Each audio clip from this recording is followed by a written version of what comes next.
Good evening, lovely listeners. Welcome back to Nocturne Library, or welcome in if you're new here. I'm Ava Calloway, and I'm really glad you're here tonight. Before we begin, just let yourself settle a little. Get comfortable in whatever way feels best. Lights low if you can. Headphones on if you like. Blankets pulled up. And nowhere else to be for a while. There's nothing you need to finish. Nothing you need to solve. You can just arrive here slowly. Tonight's story was written by the wonderful Nora Fielding, and it's a particularly soothing one. We're spending the night in a first-class suite on an overnight flight across the Atlantic, tucked away above the clouds, while the rest of the world goes dim and distant. This is one of those stories that doesn't ask much of you at all. There's no rush, no tension, no plot to keep up with. Just the quiet ritual of being cared for as the cabin settles into darkness around you. You'll ease into all those soft little details. The warm towel, the change into slippers, the turned down bed, the smooth weight of the duvet, the hush of the cabin once the lights are lowered, and that steady, almost impossible comfort of being carried through the night, while everything outside the window is cloud and darkness and sky. And as always, if you enjoy these sleepy visits to the library, liking or subscribing really does help me keep making them for you. All right, my dear, let's take one slow breath in and let it go. And now, Chapter 1. Chapter 1. The curtain drawn, the night begun. The privacy screen glides inward with a low, padded hush. And for a moment, you notice how much quieter the suite becomes when it settles. Amber light lies along the ledge and the edge of the ottoman, leaving the corners dimmer, while the engine hum runs under everything with the steady hum of cruise. Across from you, the North Track display shows a westbound curve over the Atlantic, its small aircraft icon moving so slowly it might be fixed in place. In Polaris Suite 2A, with the cloud-dark window beside you and the berth not yet turned down, the night is already taking shape. You will sit here while the cabin settles around you. Glance once or twice at that calm arc, and let each part of the crossing be arranged before sleep ever arrives. You are already seated when the screen comes to rest. Not fully closed, only drawn far enough to change the air around you.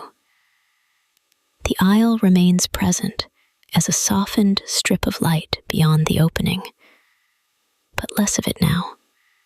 Its edges gone indirect, filtered by the curved shell of the suite and the thickness of the carpet under passing feet. It isn't dramatic.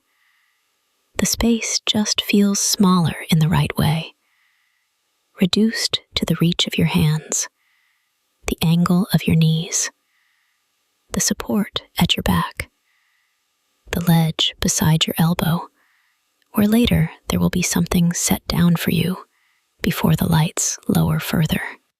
The seat itself has a particular first-class breadth, enough room to shift without brushing against anything, enough structure beneath the cushion that you feel held upright without effort. The ottoman across from you broadens the suite into a private alcove, and beyond it, the curved wall makes the suite feel enclosed. The mattress pad for the berth is already there beneath the seat's future transformation, extra deep and smoothed flat in anticipation, though for now it exists only as a promise in the ordered lines of the suite. You notice these things, not because you need to evaluate them, but because your body has not yet fully handed over the work of alertness. Your body is still taking stock. Width, reach, light. The checks grow slower as each answer comes back favorable. Outside the window, there is almost nothing to see.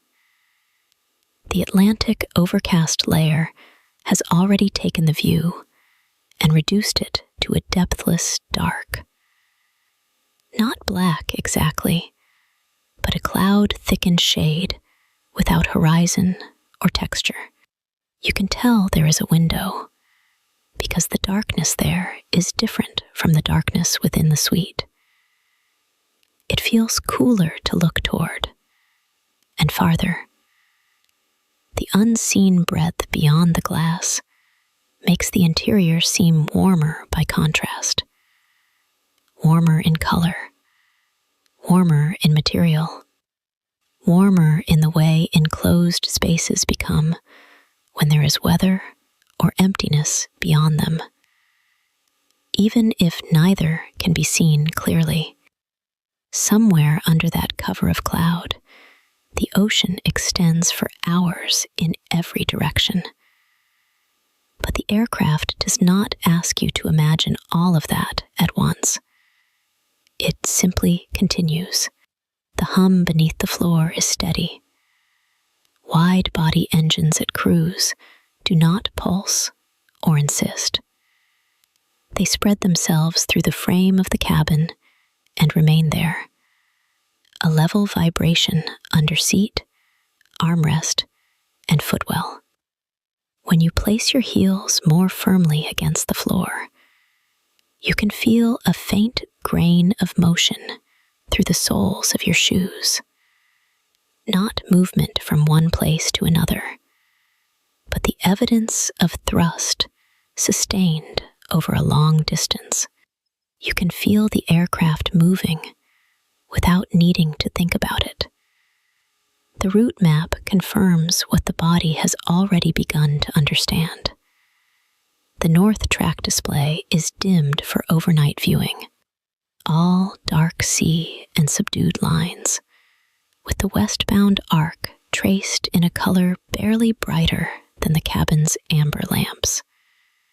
The aircraft icon sits over the mid-Atlantic with such composure that its passage is almost abstract. You look at it and feel no pressure to follow. The line is there. The direction is set. And the map will go on glowing, whether you watch it or not. A flight attendant appears at the opening of the suite with the same contained economy as the screen's movement. No flourish, no bright interruption. Just a brief presence in the aisle glow. One hand near the edge of the partition, the other lowering slightly in a gesture that asks whether you want the screen adjusted. A little more shelter, but not closure. You nod, or perhaps only shift in a way that answers. That is enough. The attendant's expression remains composed and unintrusive, practiced not in distance, but in reducing the need for speech. The screen is adjusted by an inch, maybe two, and then left there, making the suite feel finished without making it sealed. The attendant's footfall on the carpet is nearly inaudible as they move away. A faint rustle of fabric follows. Then the sound is gone into the forward cabin. The suite feels more private at once. You do not have to do anything. The suite has absorbed the first moments for you. You settle more completely against the seat back and let your arms rest where they fall naturally. The armrest under your forearm is cool at first touch, then gradually less so as your skin warms the surface. The leather gives only slightly. The pillow set at the side of the suite remains untouched for now, upright and squared, but its presence alters the proportions of the space, making it feel more like a small room than a seat. Even the ledge beside you has that quality. It is not merely a shelf. It is a place where the next part of care will happen, within easy reach. Cabin 1 has its own scent once the stronger smells of boarding have thinned. You notice it in stages. First, the pressed cotton clarity of freshly arranged linens somewhere nearby. Then the faint cedar note from the suite panels, dry and clean, warmed slightly by the lighting. Under that, just enough bergamot from hand balm or a recently tended surface to round the air without sweetening it. The blend is subtle enough that you only recognize it after sitting still for a minute or two. It smells clean and prepared. A pair of low voices passes somewhere beyond the screen, softened by carpet and partition, until they become tone more than language. Then, even that recedes. A latch clicks in the distance. A compartment closes. From farther forward, there is a brief clink of glass meeting a padded tray, immediately damped by practiced hands.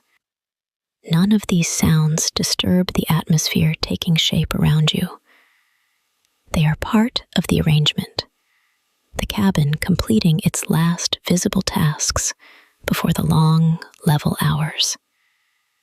You shift one shoulder, then the other, feeling the accumulated day in the places where travel tends to remain longest. The back of the neck, the points where shoulder blades have held themselves a little too ready, the calves still carrying the memory of terminals and corridors and standing still in lines. Here, seated at an angle in 2A, those tensions begin to ease. Not vanish, simply loosen. The seat supports more of your weight than ordinary sitting does. The ottoman gives your gaze a place to land. The half-drawn screen limits what can arrive from outside the suite.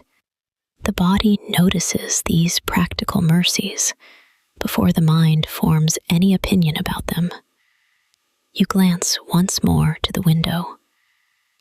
The overcast remains unreadable, a dark field with no stars above it and no lights below. In another setting, such obscurity might feel subtractive, but here it simplifies things. There is nothing to monitor beyond the glass, no coastline to track, no weather to study, no city grid to identify. The cabin becomes the whole usable world for now. Lamp glow, structured seat, carpeted floor, route map, the pressure of altitude maintained by systems too constant to think about. You feel the enclosure not as confinement, but as reduction. The kind that leaves only what can be useful to rest. The route map draws your eyes again, not because it has changed, but because it changes so little. The westbound arc remains composed, the icon almost still over the mid-Atlantic. You think how different this would feel if the progress were visible in dramatic increments, if each minute announced itself. Instead, the crossing feels slow and steady. It will continue under every later ritual of the cabin.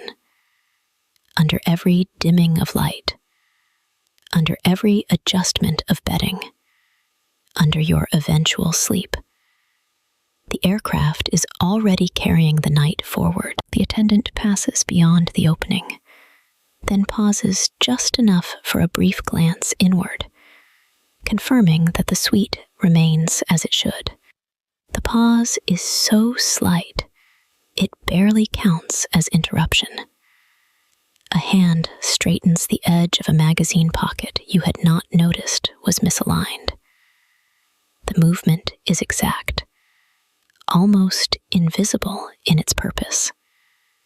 And then the hand withdraws. Even that small adjustment makes the suite feel tidier and easier to ignore. You breathe in and notice the temperature of the air against your face. Cool from the ventilation, though not cold, with a dryness particular to the cabin that makes the linen scent more distinct. Lower down, around your hands and lap, the air feels warmer, sheltered by the walls of the suite and by your own stillness. The contrast is pleasant. The seatbelt lies across your lap with almost no weight. Fabric from your sleeve brushes the armrest when you shift your wrist. The carpet in the footwell is dense enough that it absorbs the shape of your shoes without reflecting any sound back upward. Every surface seems designed to soften light, noise, and effort. Even the privacy screen, with its curved track and padded finish, has moved into place without the hard note of a door. Time begins to spread in the small onboard way that comes when the last urgent tasks have been completed elsewhere. The cabin crew continue their work out of sight. The aircraft remains on its line. The overcast keeps the outside world featureless. Inside the suite, your breathing finds the engine's steadiness and begins to borrow from it. You do not need to close your eyes yet. It is enough to let them rest where they land. On the curve of the suite wall, on the subdued reflection in the window, on the route line crossing dark water at a pace too slow to trouble you. The screen remains partway drawn, making a sheltered angle around your seat. The amber light keeps its low, even tone. Beneath you, the aircraft continues westward above the cloud cover, so smoothly that stillness and motion begin already to feel like the same thing, and you let the night take over from there. Chapter 2. Warm towel, quiet hands. You remain where you are in Suite 2A, with the screen still drawn partway in, and the amber light kept low above your shoulder, listening to the broad, even hum beneath the floor. When you notice a presence at the edge of the suite, before you fully look up, it is the attendant returning, not with any question that would ask you to choose or answer, but with a lacquer tray balanced level in one hand, carrying a single rolled white towel. The towel gives off a thread of warmth that reaches you before it touches you, a clean, citrus steam warmth, faintly bright against the pressed cotton air of the cabin. The attendant lowers the tray onto the ledge beside you with hardly any sound at all, then lifts the towel from it with both hands, unrolling it once so the heat can breathe out. You barely see the steam. You feel the warmth first. The gesture is practiced enough to be almost invisible, and because of that, it carries more comfort, not less. Nothing is hurried, nothing is displayed. When the towel is offered, you take it, and the first touch is through your fingertips. Cotton dense with moisture, warmer at the center than at the edges, folded into a square that keeps its shape for a second before yielding. The heat is gentle. You bring it up to your face, and the warmth spreads first across your cheeks, then over the bridge of your nose, then across your closed eyelids. Your breath changes at once when it meets that clean, damp heat. It leaves your mouth more slowly. It returns through your nose, carrying a faint citrus note, not sharp, not perfumed, just enough brightness to make the warmth feel freshly made.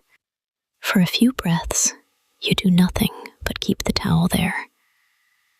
The fabric presses lightly over the small muscles around your eyes and temples. Under it, the light glows red through your lids. The engine hum continues in its steady band beneath everything else, unchanged. And because it does not change, your attention can narrow without effort to the simple contrast between heat and air, moisture and skin, cloth and bone. The day loosens first where your face has been most exposed to it. Across the forehead, at the corners of the eyes, along the jaw where tension can remain long after there is any use for it. You have not realized until this moment how much of the day still rests on your skin in thin, forgettable layers. The dry air of terminals and the strain of moving through them. None of it has troubled you exactly. It has only stayed with you. Here, with the route line already moving westward on its dim map, and the cloud dark beyond the window making the suite feel more enclosed, you notice what the day left on you, because the suite is so still. When you lower the towel, the air touching your face feels cooler than it did before, though it has not changed. Your skin notices more now. You fold the cloth once without thinking and place it over one hand, then the other, letting the warmth sink into your fingers and palms. The pressure of the fabric around each knuckle is slight but distinct. You rub one thumb across the base of the opposite palm and feel the heat travel there, into the center of the hand, into the fine joints of the fingers that have held tickets, handles, straps, phones, all the little things of a day spent upright and alert. It is such a small treatment that it would be easy to overlook in brighter circumstances. Here, in the narrowed hush of the suite, it becomes enough. The attendant remains nearby only as long as needed. Presence reduced to soft, carpeted footfalls, and the faint movement of a sleeve as they wait for you to finish. There is no interruption, no inventory of service, no return to the practical world. You appreciate this more than you would appreciate words. Care arrives more fully when it does not insist on being noticed. The pause is exact, long enough for the towel to cool slightly in your hands, long enough for your shoulders to drop a little. Around you, Cabin 1 keeps its low, ordered atmosphere. The air carries linen, cedar, and a faint trace of citrus. You notice it more clearly now because the warm cloth has sharpened your sense of the air. You bring the towel once more to your face, this time not covering it fully, only resting it along one cheek, and then the other, and then beneath your chin, where the warmth gathers at the throat. The cotton has begun to cool, but only at the surface. Inside the folds, it still keeps a pocket of heat. You press it briefly to the back of your neck and feel a small release there too. The seat supports you from beneath in the same measured way as before, and the aircraft continues on so steadily that there is no need to brace against anything, not even unconsciously. Muscles that would remain slightly engaged elsewhere have less reason to do so here. Beyond the suite wall, a distant cabinet closes with a padded click. Somewhere farther aft, porcelain meets porcelain with a tiny, careful note, and then is still. These sounds do not pull you outward. They mark the cabin's continued arrangement around you, each one reduced by carpet, curtain, and distance, until it becomes part of the same low pattern as the ventilation and the engines. You are not listening for anything in particular. You are simply noticing what remains once larger effort has gone. The towel moves back into your hands. You smooth it over your fingers one last time, and the texture has changed from the first dense heat to something more pliant, more lived in. Damp cotton against the heel of the hand, then over the wrist, where the pulse sits close to the skin. It feels good there, not because it is dramatic, but because it is exact. Warmth placed where the body can register it immediately. You glance, perhaps only briefly, toward the dim route map. The Westbound arc remains where it was, the tiny aircraft icon advancing so slowly that the eye cannot catch it in motion. Mid-Atlantic, over the hidden ocean, above the unbroken overcast. The scale of that distance might feel abstract if the cabin were brighter or busier. Here, it translates into enclosure. Outside, there is no visible horizon, only the sense of a vast, dark layer beyond the window. Inside, a warm towel cools in your hands, and the suite narrows to armrest, ledge, seat, screen, lamp. The dark outside makes the comfort inside feel more specific. The attendant reaches forward at last, and you return the towel without reluctance. By then, it has done its job. Your fingers release it slowly, not from hesitation, but from the pleasant heaviness that follows warmth. The cloth is taken with the same unobtrusive care with which it was offered. Then the tray is lifted again and turns away. Even this small removal feels considered. Nothing is snatched up. Nothing clatters. Afterward, the air against your face feels freshly cool. Your jaw hangs looser than before. Your fingers uncurl where they come to rest, and the skin across your cheeks holds a last, even warmth under the cooler flow from the vent. You rest your hands where they fall most naturally, perhaps on the armrests, perhaps one over the other in your lap, and notice that they no longer carry the same faint message of transit. The change is quiet, but clear. The suite, too, seems altered, though almost nothing visible has changed. The screen is still partway drawn, The extra deep mattress pad remains smooth beneath the seat's current form, not yet turned down for bed. The window is still dark with overcast and distance, yet the place has become more inhabitable through touch. Small gestures like this make the suite easier to inhabit. You can still detect a little citrus in the air where the towel had been, though it fades quickly into linen and cedar. The fading itself is pleasant.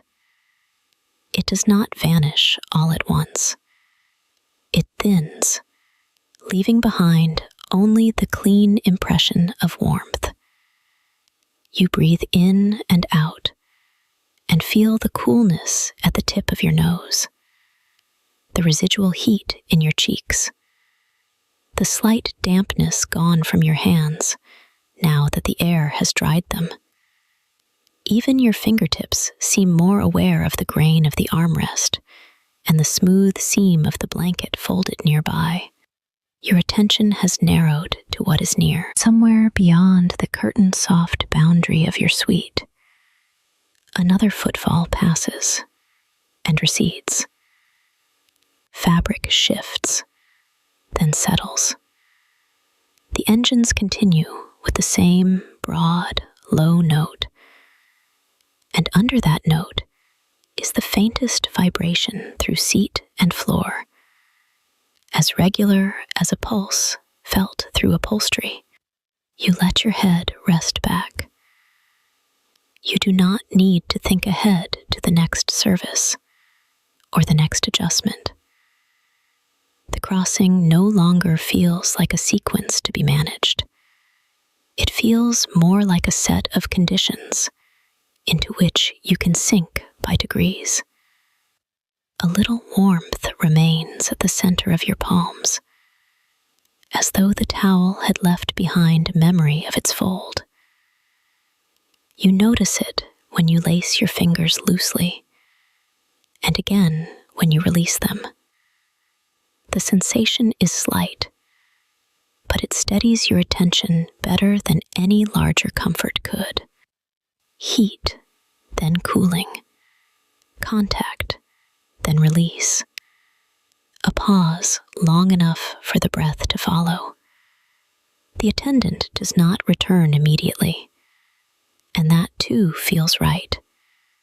The pause afterward matters too. You sit within it, newly aware of the clean skin of your face, the eased joints of your hands, the pressed cotton air of cabin 1 moving lightly through the vent above. The route map glows on in the periphery. The overcast remains unseen and immense beyond the window. Inside the suite, the amber light keeps to its low register, and the hum beneath you continues westward without any need to announce its progress. You rest there, with that fresh warmth already turning into memory. Soon there will be other gestures, the glass placed within reach, shoes lifted away, bedding opened and smoothed. For now, it is only this first tactile easing, the day removed from face and hands by a square of heated cotton, and the understanding, arriving through skin before thought, that you may begin, little by little, to let go. Chapter 3. The Glass Within Reach. A tumbler meets the sweet ledge with a muted click, so contained that it seems to settle into the hum beneath everything else. The glass lands softly on the ledge. You look at it and feel at once, not thirst, but relief at knowing it will be there later. The glass has been set where your hand will not have to search for it later. In the amber dimness, with the last of the towel's warmth still fading from your hands, your palms keep a trace of heat, Your face feels newly rinsed of the day. Not wet now, only settled, as if the skin has remembered a more comfortable temperature. The screen remains drawn partway inward, not shut completely, only angled enough to narrow the suite into its own smaller room. Beyond it, the aisle glow passes in a muted band along the carpet. Within it, Suite 2A has already begun to feel less like a seat on an aircraft and more like a place arranged around the reach of your body.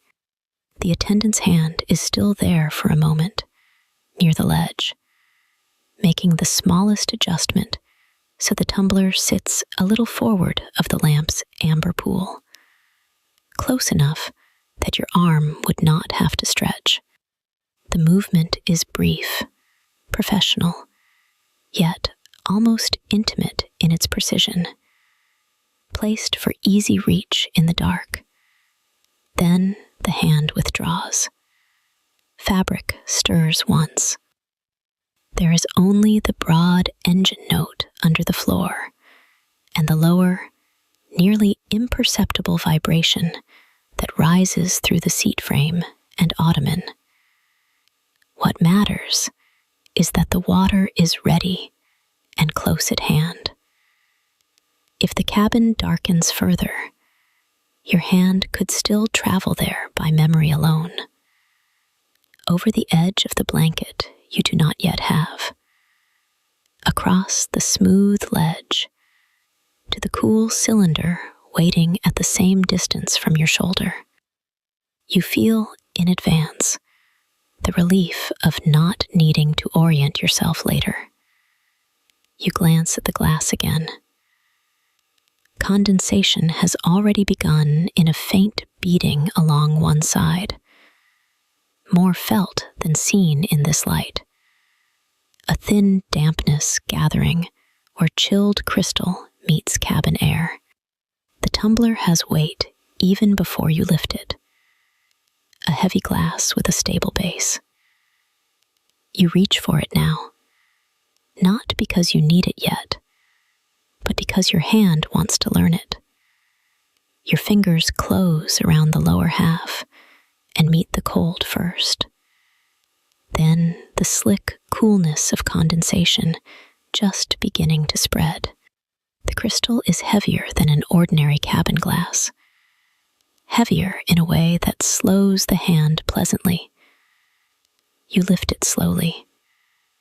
The pad of your thumb finds one plane, your fingertips another. And for a second, you simply register the contrast between your skin, still faintly warm from the towel, and the chilled surface pressing back. When you lift the tumbler, droplets gather more fully beneath your grip. The coolness travels into your palm and along the inside of your fingers. You bring it toward your mouth and feel the slight shift in your wrist that the weight requires. The water is cold and easy to drink. You lower the glass and hold it a moment longer before setting it back. Again, that muted contact. Crystal to ledge. A small, contained note. Then stillness. A damp ring begins to gather beneath the base. No more than a crescent in the low light. It pleases you that the ledge is broad enough, stable enough, close enough, that the glass can remain there all night, where it can stay all night. The map still shows the same westbound line over the Atlantic. You look away again, more quickly this time. The map has done its work. You do not need to keep watch over the ocean from here, or over the hidden weather sealed beyond the window. Outside, there is only the sensed presence of the overcast layer, a breadth of lightless cloud that cannot be seen in detail at this angle, at this darkness, yet makes itself known by contrast. Because that unseen distance is there, the suite feels warmer.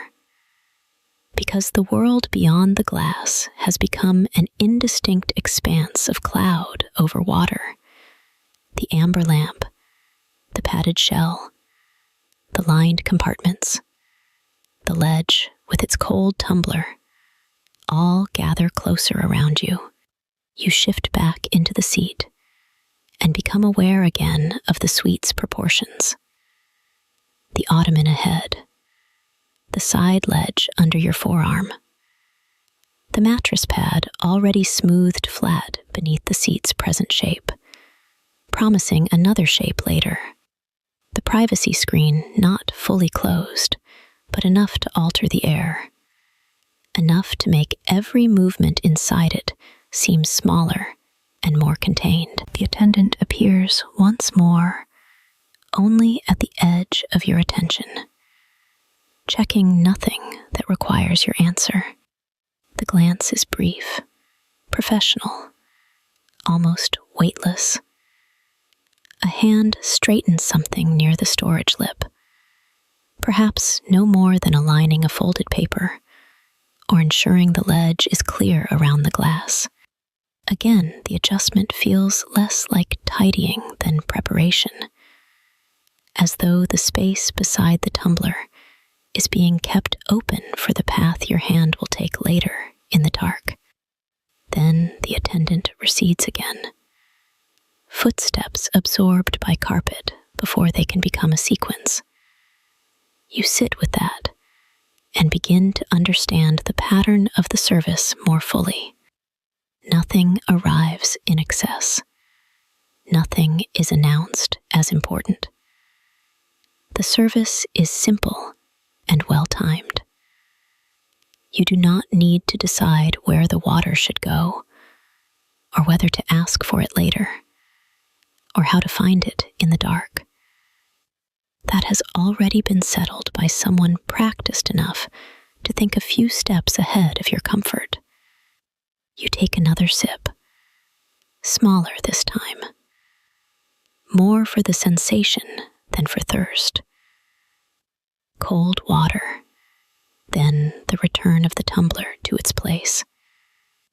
You imagine, without effort, how this same movement might feel later, when the lights are lower and the berth has been opened. Your arm emerging from under the duvet, your hand finding the ledge by distance remembered, your fingers meeting the cool side of the glass, exactly where they expect it to be. The thought is not a plan so much as a reassurance. The future has been simplified into a few reliable gestures.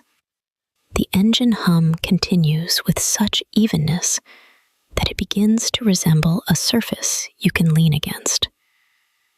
Beneath it, there is the subtlest shiver from the aircraft's structure. Not enough to disturb the glass, only enough to remind your body that motion is underway, even when the suite feels nearly still. Somewhere farther forward, a compartment closes with padded restraint. Air moves through the venting in a steady stream, too diffuse to be called a draft. The sounds do not compete. They arrange themselves in layers, and the little click the glass made when it first touched the ledge remains among them as a kind of punctuation, already absorbed into the cabin's rhythm. It is easier than fumbling for a bottle in the dark. The amber lamp seems lower now, or perhaps your eyes have adjusted further. Its light rounds the edge of the tumbler and catches the condensation in a faint, dull sheen. The route line on the map remains visible, but less insistent. You can feel the crossing more easily through the hum under your ribs than through the display itself. Westward is no longer an idea on a screen. It is the continuous pressure of movement, too smooth to register as movement. The same pressure that keeps the water level in the glass nearly undisturbed. You let your head rest back and test the suite again by reach alone. One hand on the armrest, one at the edge of the ledge, knees angled comfortably toward the ottoman, the glass close by, the screen near enough that its presence can be sensed without looking. You are beginning to inhabit the dimensions of the place, not as measurements, but as memory in the muscles. This is where your elbow can rest. This is where the hand finds water. This is where the lamp falls short and leaves the corner dark. Such knowledge arrives quickly when a space has been arranged with care. Another sip, and this one is the last for now. You set the tumbler down with a little more confidence, matching the attendant's earlier precision as best you can. The base meets the ledge. The sound is low and complete. You leave your fingertips there a second longer, feeling the cold transfer through crystal into skin. And then you withdraw your hand and let it settle in your lap. Nothing more needs to happen immediately. That is part of the comfort too. The water is in place. The route is set. The screen is drawn.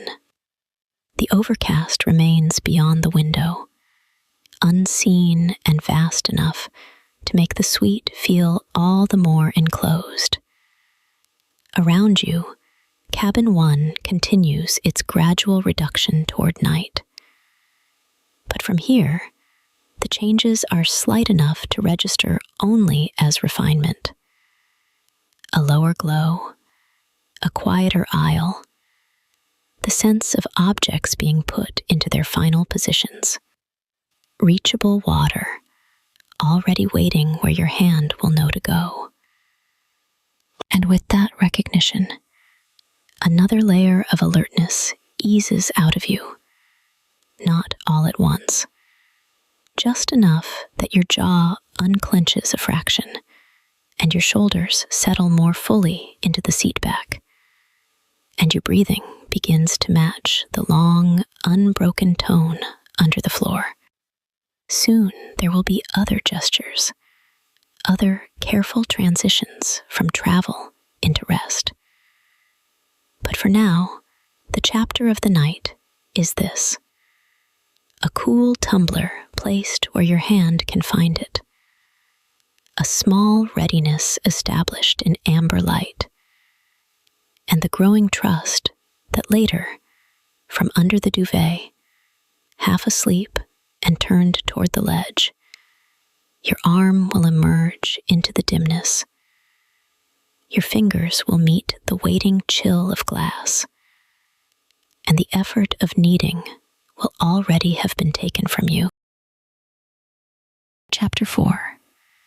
Shoes lifted away.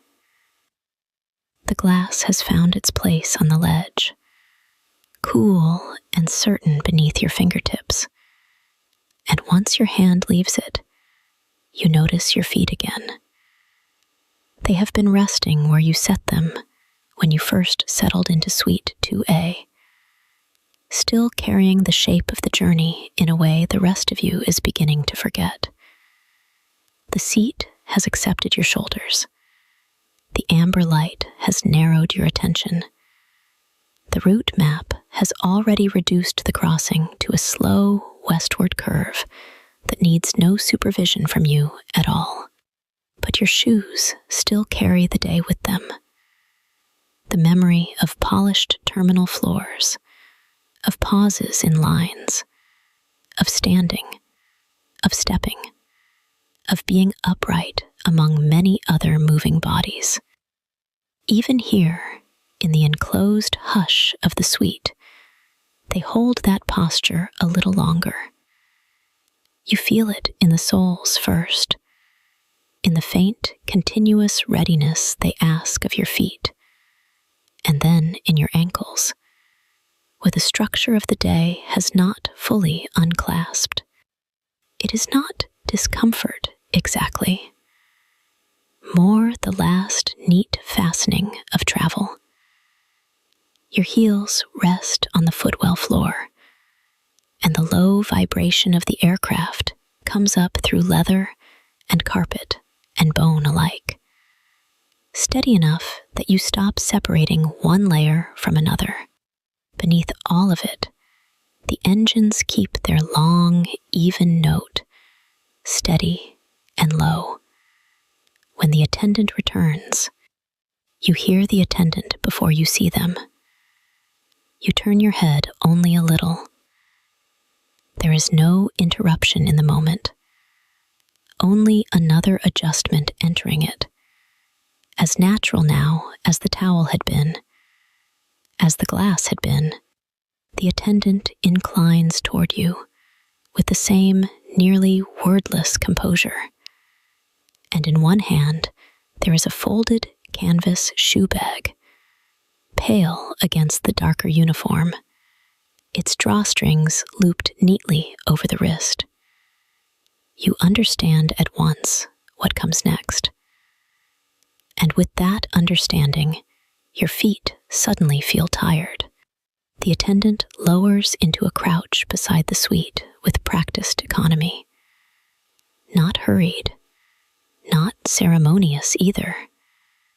Just exact in a way that lets you release any need to assist beyond the smallest movement.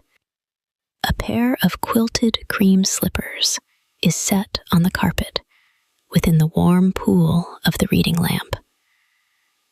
Their shape is familiar at a glance.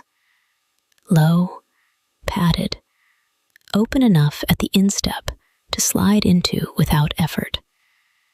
Substantial enough at the sole to give a little support once they are on. They look practical and comfortable. The attendant reaches for one shoe, and you lift your foot, almost without thinking. The movement is so small that it seems to happen on its own. Knee easing upward a fraction, heel lightening, weight passing briefly into the other leg and the seat. Fingers steady the shoe at the back, and then it slides free with a muted release. Cool air hits your foot as the shoe comes off. A hand supports your heel for one brief moment, enough to guide it forward, and the slipper receives your foot with a padded incline that asks nothing abrupt of your joints.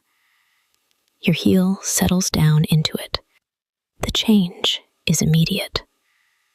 The sole beneath your foot is level but yielding, quilted enough that pressure spreads rather than concentrates. The top of the slipper rests lightly over the bridge of your foot, not gripping, only touching. The slippers warm quickly. You had not noticed how much your foot had been braced until it is no longer required to be.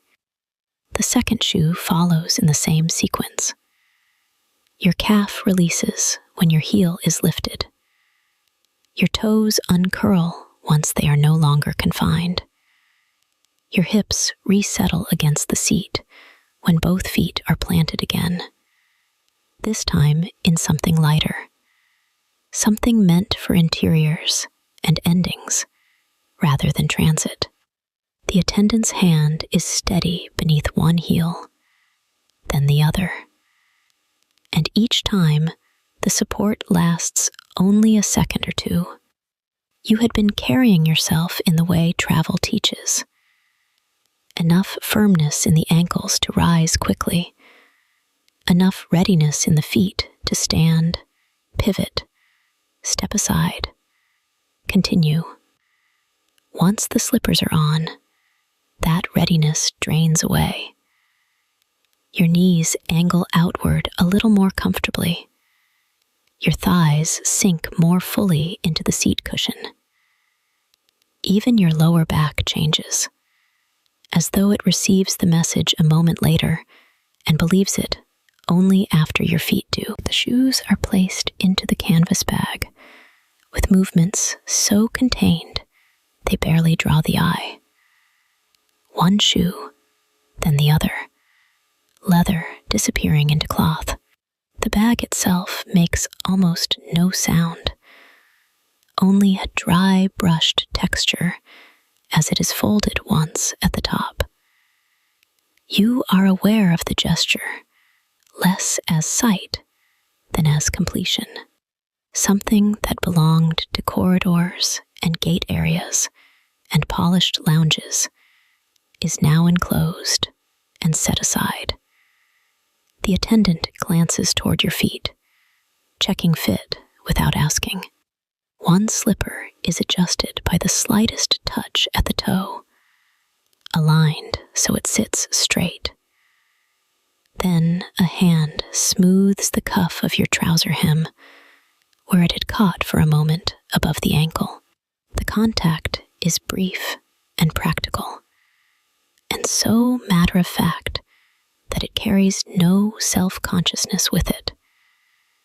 You are simply being arranged a little more comfortably, and because the movements are so assured, you do not feel observed. You feel handled with care, which is different. Beyond the screen, the aisle remains dim. Somewhere farther forward, a compartment door closes with a padded click. Then stillness returns at once. The engines continue their broad undernote. Through the fuselage, there is the faintest suggestion of wind, only enough to remind you that outside the window, the Atlantic overcast stretches on unseen, a dark mass beyond the cabin wall, making the amber interior feel warmer by contrast. You do not need to look toward the glass to know the cloud dark is still there. The enclosure of the suite defines it for you. You move one foot against the carpet to test the slipper without deciding to. The sole glides a fraction, catches, then rests. Through the padded base, you can still sense the firmness beneath, but the contact has been translated into something gentler. You shift the other foot, and then both feet come to rest side by side, slightly ahead of your knees, balanced and unburdened.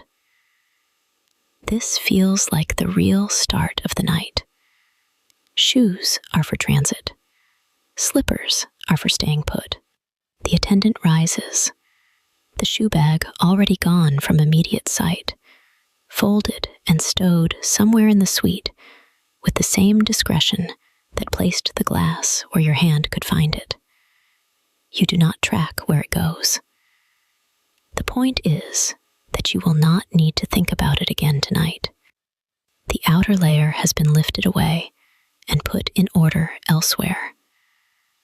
A brief pause follows, not empty, simply allowing the change to settle into you.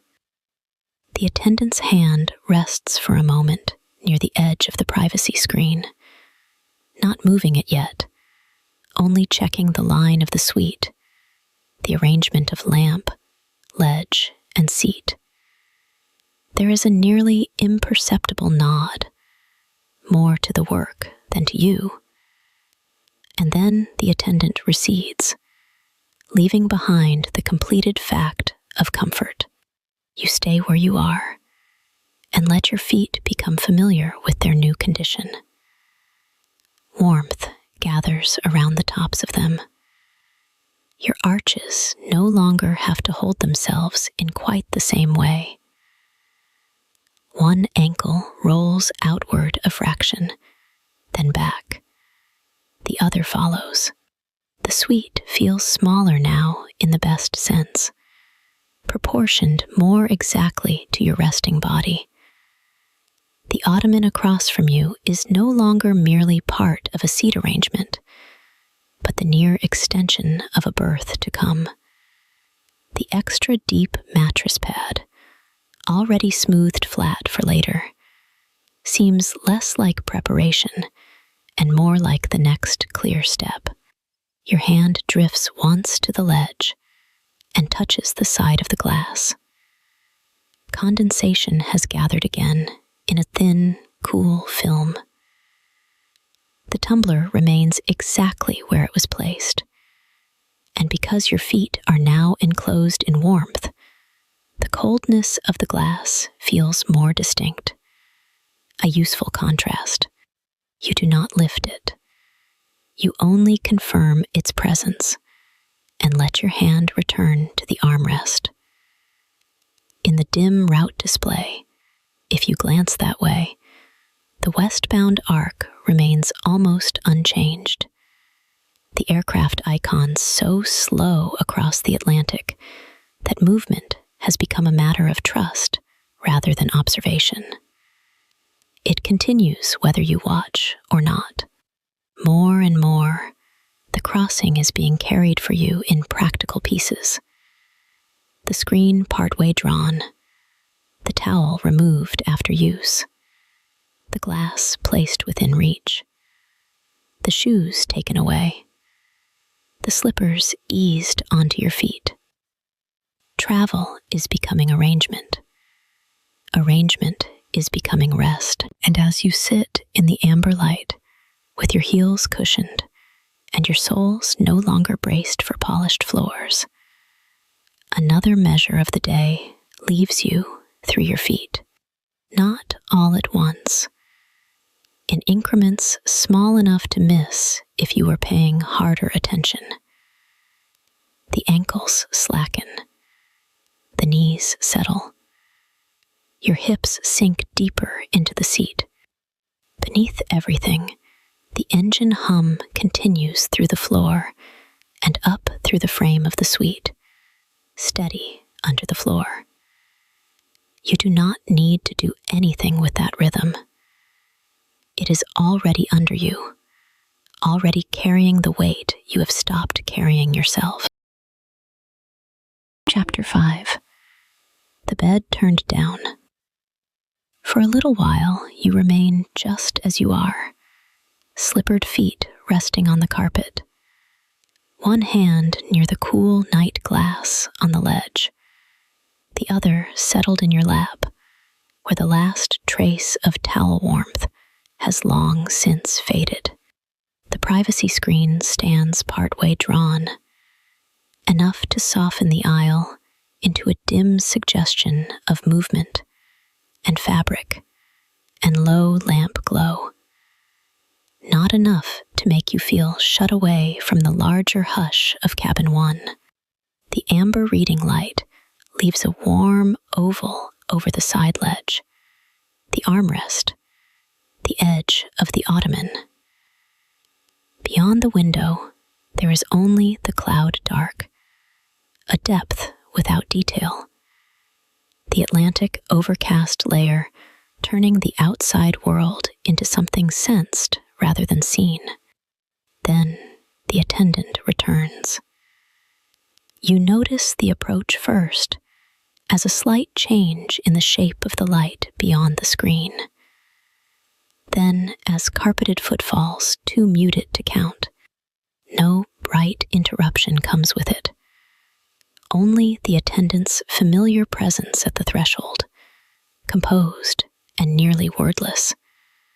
One hand already reaching toward the controls with the practiced economy of someone who has done this many times in many cabins, and still gives this one the full care of attention. You nod. The seat begins to change. A panel shifts with a padded mechanical murmur. The leg rest settles. The ottoman and seat align more fully, their separate uses giving way to a single, longer plane. In the amber light, edges straighten, surfaces level. The seat flattens into a bed. You watch without needing to help. The attendant leans in only where needed, releasing one latch, drawing another section forward, smoothing the mattress pad where it has shifted by no more than a finger's width. The extra deep padding that earlier seemed an indulgence over a seat now reads differently.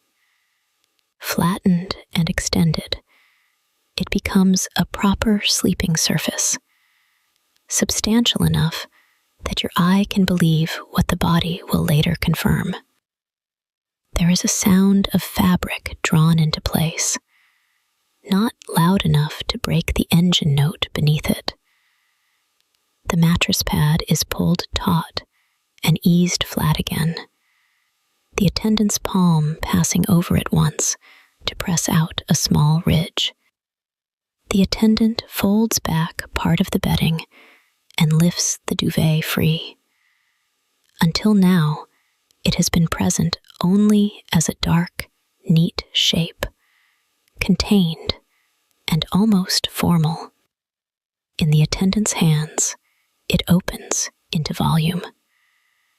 The charcoal gray duvet takes air for a moment, then settles, its weight redistributing with a muted hush of fill and cover. It is spread from the head of the berth downward in one measured movement, then adjusted at the corners, then lifted again slightly to let it fall straighter. You watch the attendant smooth and square the duvet. The top edge is turned back, and the lower half drawn smooth, one side aligned, and then the other. The attendant works with the confidence of repetition, but not haste. A hand slips beneath the duvet to free a trapped fold. The corner nearest the ledge is squared. The edge along the aisle side is brought in closer, then checked against the mattress line. The attendant smooths the duvet once more. By now, almost everything has been taken care of. The water is already within reach. Your shoes are already gone into their canvas bag and out of sight. The route map on the North Track display can continue its patient westbound arc without your supervision.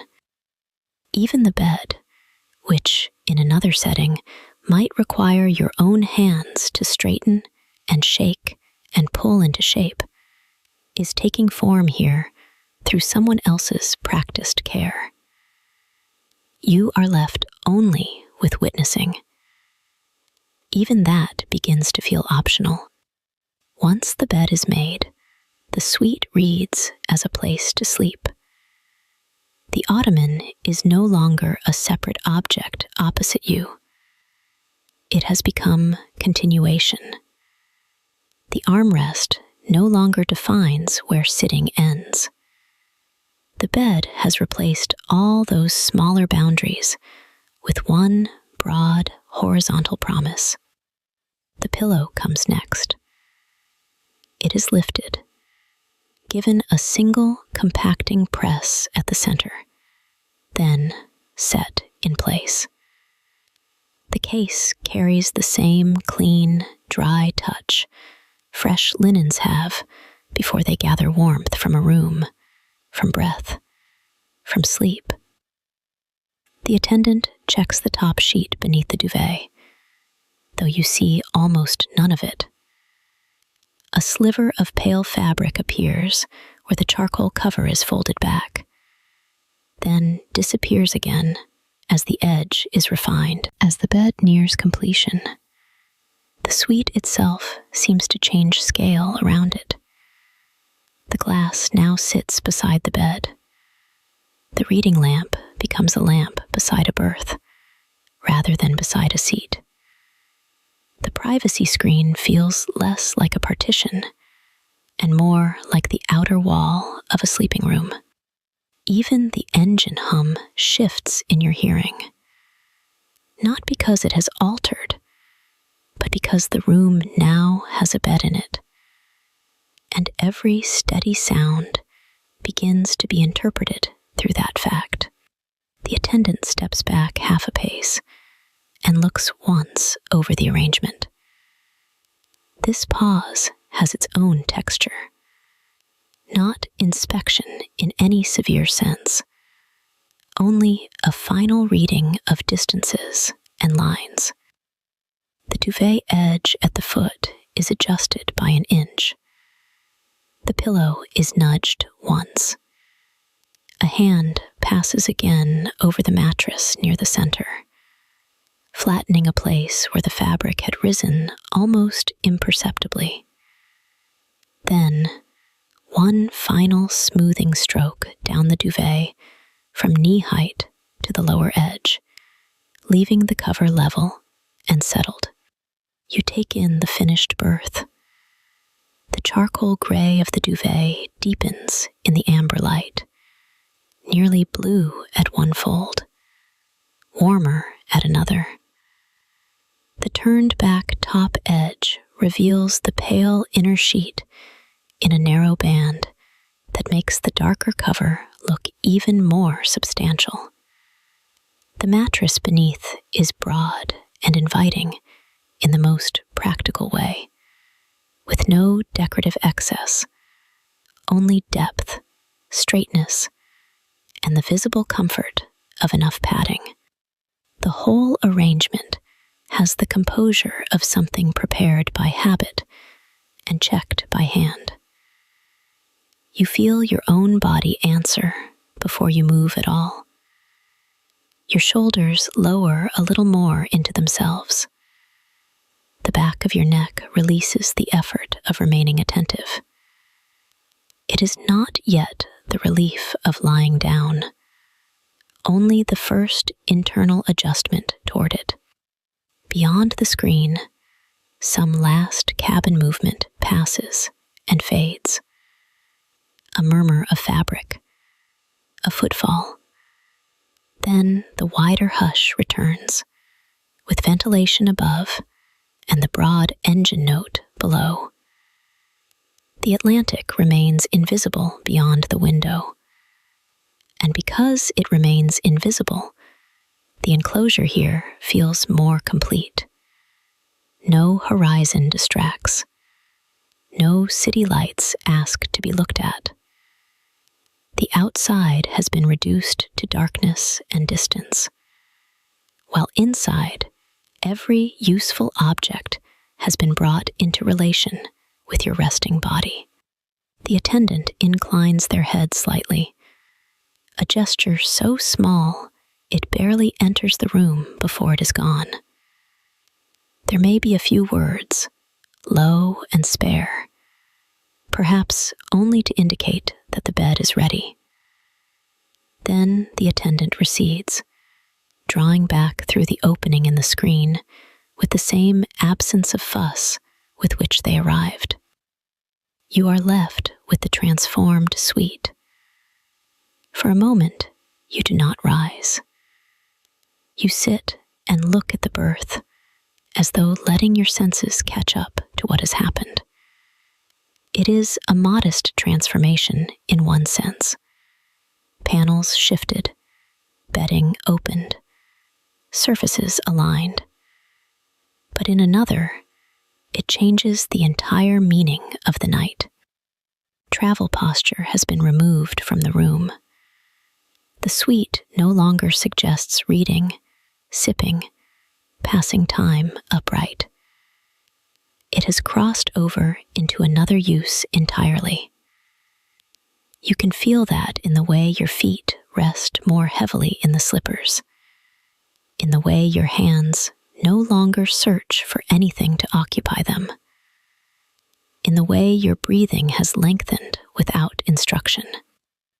The water glass remains on the ledge, cool and faintly beaded, exactly where your hand learned to find it earlier. The lamp still burns low.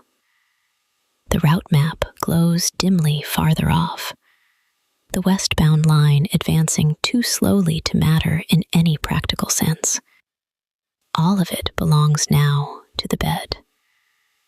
The glass is bedside water. The light is pre-sleep light. The map is no longer information, but background. A reminder that while you lie still, the aircraft continues its calm arc above cloud and ocean. You lean forward slightly, enough to let one hand rest on the turned-back edge of the duvet. The fabric is smooth and cool at first touch, with a fine resistance beneath your fingertips, where the fill gives shape to it. Not heavy in the hand, though you can tell it will have substance once spread over you. The tucked side holds its line. The mattress beneath, when your knuckles brush it, answers with a deep, even softness, rather than the spring of a seat cushion. You leave your hand there for a breath or two, touching the bed as though confirming that it is real, that this broad, prepared place now belongs to the next hours. Nothing more is required to make it ready. The work has been done in front of you, with palms and folds and exact corners, until the berth has become the central fact of the suite. Around it, everything else has simplified. The cedar-toned panels recede. The amber light narrows. The overcast beyond the window remains unreadable and immense. Beneath the floor, the engines continue their low, unbroken passage westward, and you remain where you are for one more moment.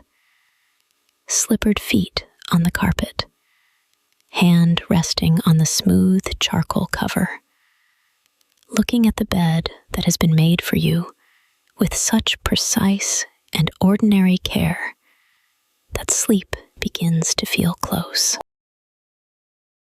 Chapter 6. Amber Light, Westbound Arc. Your hand comes to the glass before your eyes go to the North Track display. Your fingertips find the cool condensation on the tumbler, as if to confirm one thing before you check the other. Then you glance toward the small, dim screen and feel, almost at once, the old impulse return.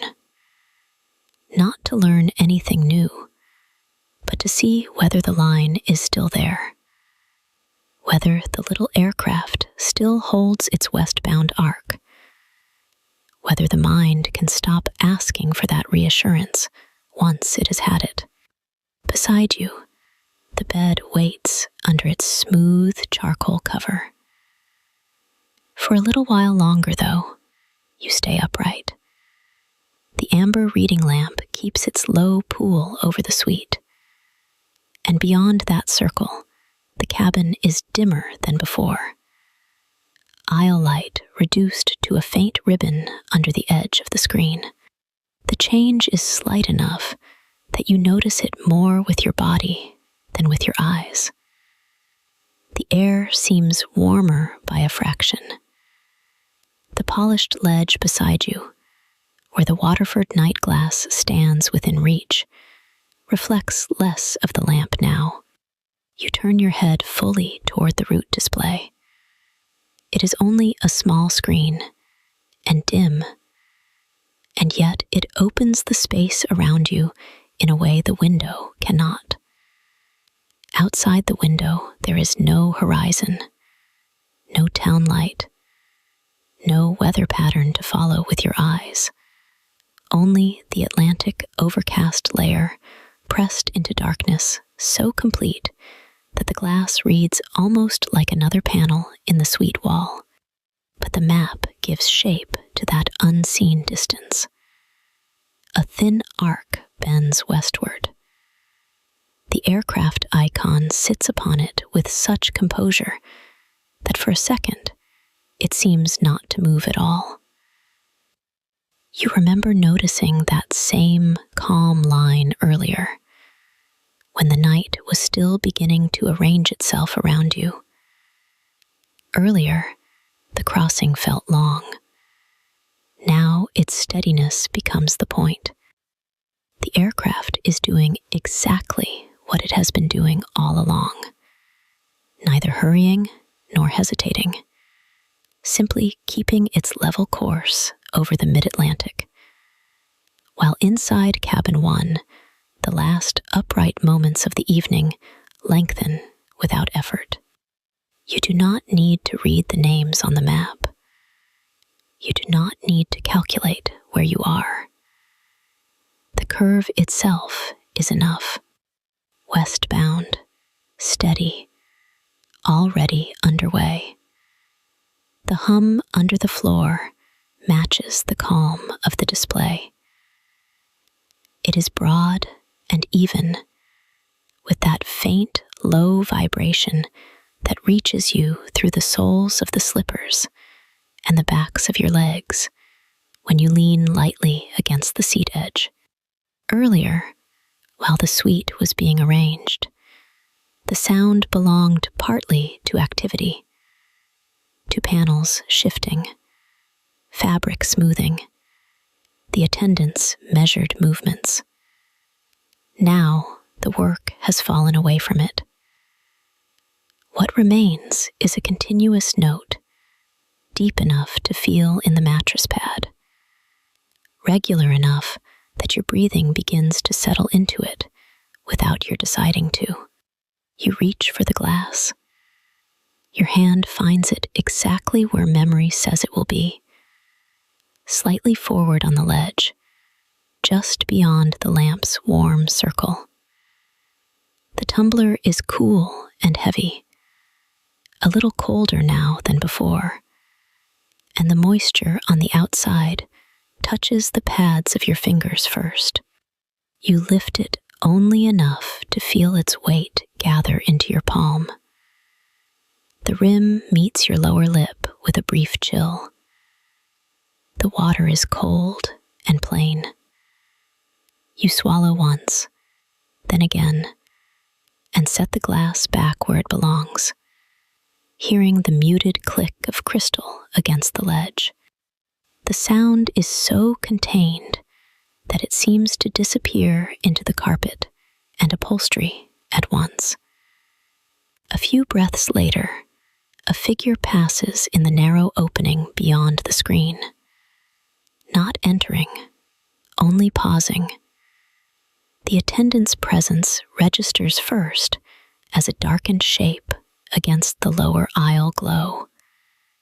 Then, as the smallest shift in fabric and stance. A glance takes in the bed, the lamp, the glass, your still upright posture. There is no need for speech. The check is complete, almost before you have fully recognized it. A slight inclination of the head, a hand near the control panel, and then the cabin lights lower another small degree. The lower light makes it easier to lie down. Not darkness, only subtraction, but a consequential one, as if the last external requirement of the evening has been quietly removed. The amber remains at your shoulder, enough to define the edge of the duvet, the seam of the mattress pad, the curve of the sweet shell. But the farther surfaces recede. The privacy screen becomes more of a boundary than an object. The aisle beyond loses detail. Even the route display appears to settle deeper into itself, as though it has done its work simply by being there. The attendant moves on. You hear 2 carpeted steps, then nothing distinct at all. That brief appearance leaves no disturbance behind. If anything, the suite feels more complete after it. Not because anything has changed dramatically, but because the final check has been made, and no further adjustment suggests itself. Everything is where it should be. The crossing continues, whether you watch it or not. You look once more toward the window, though there is almost nothing to see. The overcast beyond the glass is sensed more than viewed. A broad, lightless mass outside the aircraft, without contour, without break, covering ocean and sky alike in the same unlit depth. Because of that unseen layer, the cabin feels more enclosed, more temperate, more distinctly made. The cedar note from the suite panels is easier to notice now that the lights are lower. Pressed cotton from the bedding rises a little as the air moves through the vent above. Beneath it sits the faint trace of bergamot hand balm left after service. No longer fresh, just a remnant in the air each time you inhale slowly enough to find it. You become aware of how little remains to be done. Not in a dramatic sense, not as a finality, but in the practical way one notices that every useful thing is already in place. The route map has oriented you. The water has been set within reach. The bed has been turned down and smoothed.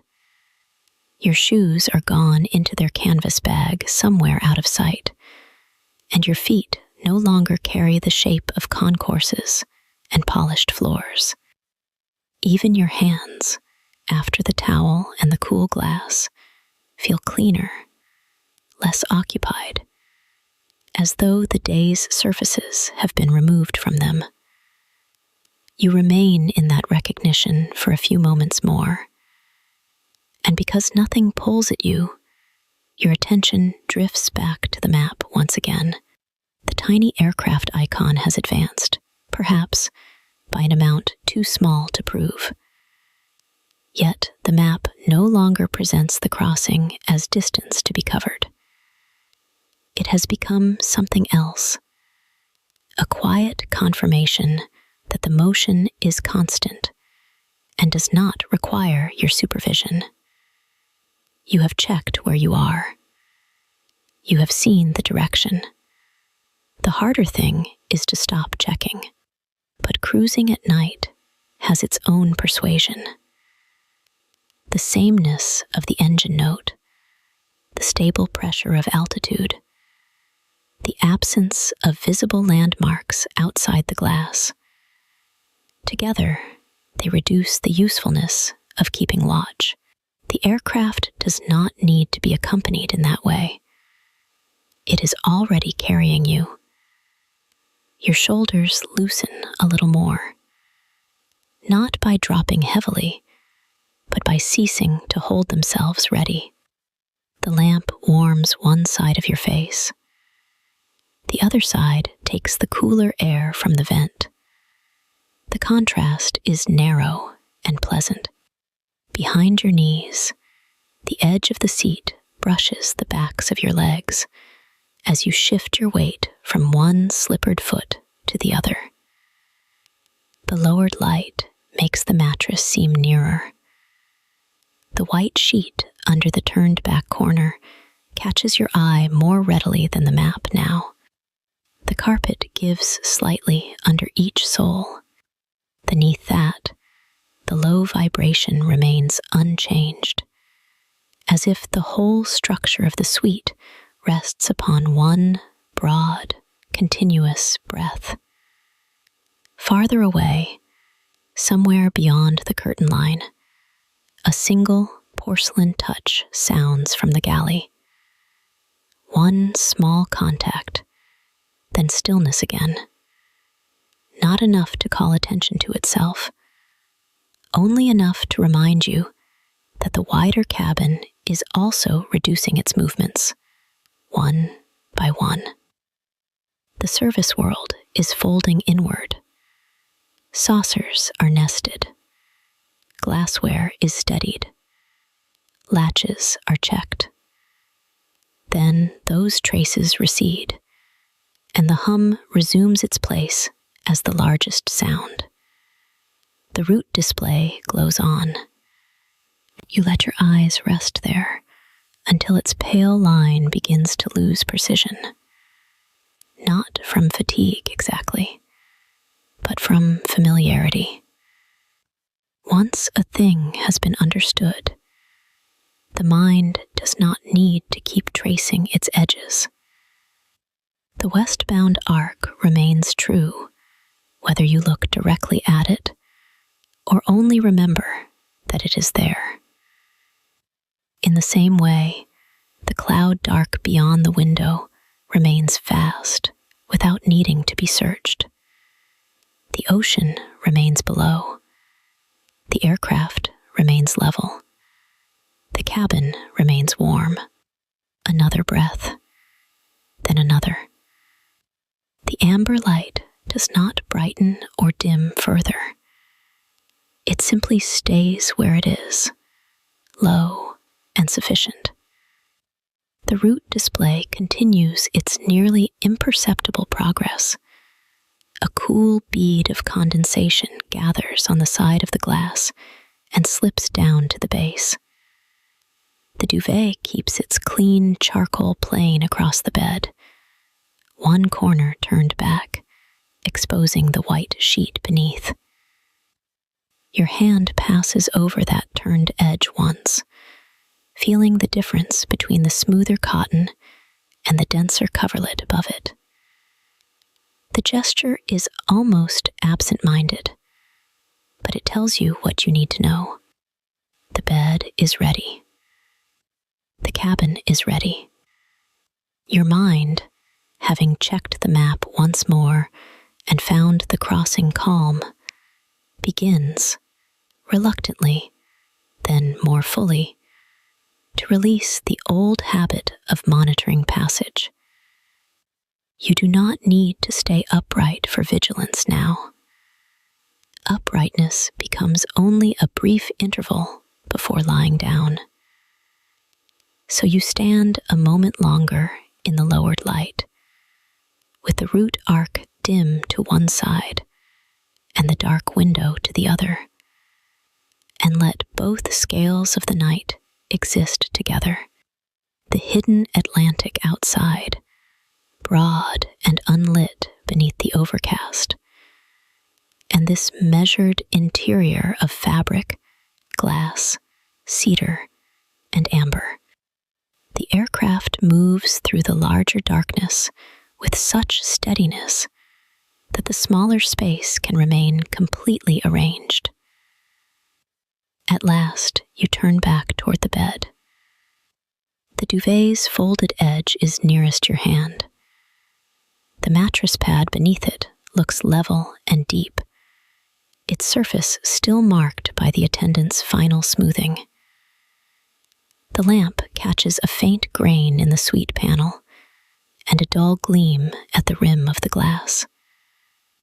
Behind you, the route display continues west without needing witness. One last look is enough. The ocean can remain below without being measured.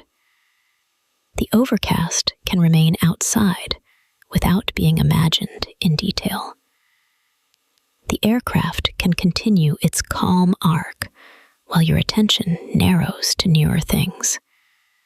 The turned back bedding, the cool water within reach, the low engine surf beneath the floor, and the small forward shift of your body as you reach the point just before lying down. Chapter 7. Beneath the duvet's weight. You set the glass back on the ledge, and after the cool weight leaves your hand, your fingers stay cool for a moment. That sensation stays with you as you turn toward the bed. as if the suite has already begun teaching your body where everything is in the dimness. Water to the right, lamp above and slightly behind, the privacy screen at your shoulder, the berth stretched level before you, with its extra depth already smoothed flat beneath the turned-back cover. From standing, the bed still looks arranged for someone else, neatly made, the charcoal duvet folded down with both edges straight, the pillow placed squarely at the head of the berth, the mattress pad beneath it all, drawn taut enough that not a single ridge catches the light. You pause only long enough to take in that order one last time. Then you begin to lower yourself into it, one hand briefly touching the side ledge for balance, one foot testing the mattress. The first contact is through the soles of the slippers, a muted spring under the quilted fabric, then through your calves as you sit, and then more fully as your weight transfers from knees to hips. The berth receives you without any of the narrowness you might still, from older flights, half expect. There is width enough to settle without calculation. The mattress pad compresses by degrees, not all at once, and you notice the way it yields under the heavier points first, hips, then the backs of your thighs, while the rest of you follows after, supported rather than dropped. You sit there for a breath or two, feeling the new position of your body in the suite. Your feet, in the cream slippers from the earlier exchange, rest on the bed instead of the carpet. The small upward lift they gave your heels a little while ago has already done its work. Your ankles no longer brace in the old posture of transit. Behind you, the amber reading lamp leaves a low burn of color over the bedding, enough to distinguish pillow from duvet, seam from shadow, but not enough to ask your eyes to stay alert. The attendant returns, their footfalls absorbed by the carpet, their presence marked first by a slight shift in the air and the faint bergamot trace that follows service. They do not interrupt the moment by speaking more than necessary. A brief inclination of their head is enough, and you answer with the smallest movement of your own, which is all that is required. You lift your feet so the attendant can pull the duvet down. They draw the duvet farther down, then open it across the berth with a practiced turn of the wrists, the fabric making a low, dry sound as it settles. The inner sheet beneath is cooler than the cabin air at first touch. Pressed cotton with that clean scent that has come to define cabin 1 already. Linen, a faint cedar from the suite panels, and the last trace of hand balm left in the wake of careful hands. When you swing your legs up and begin to recline, the change is immediate enough that your breath shifts with it. One moment, your spine is still carrying itself in the seated way, vertebrae stacked, shoulders keeping a little watch.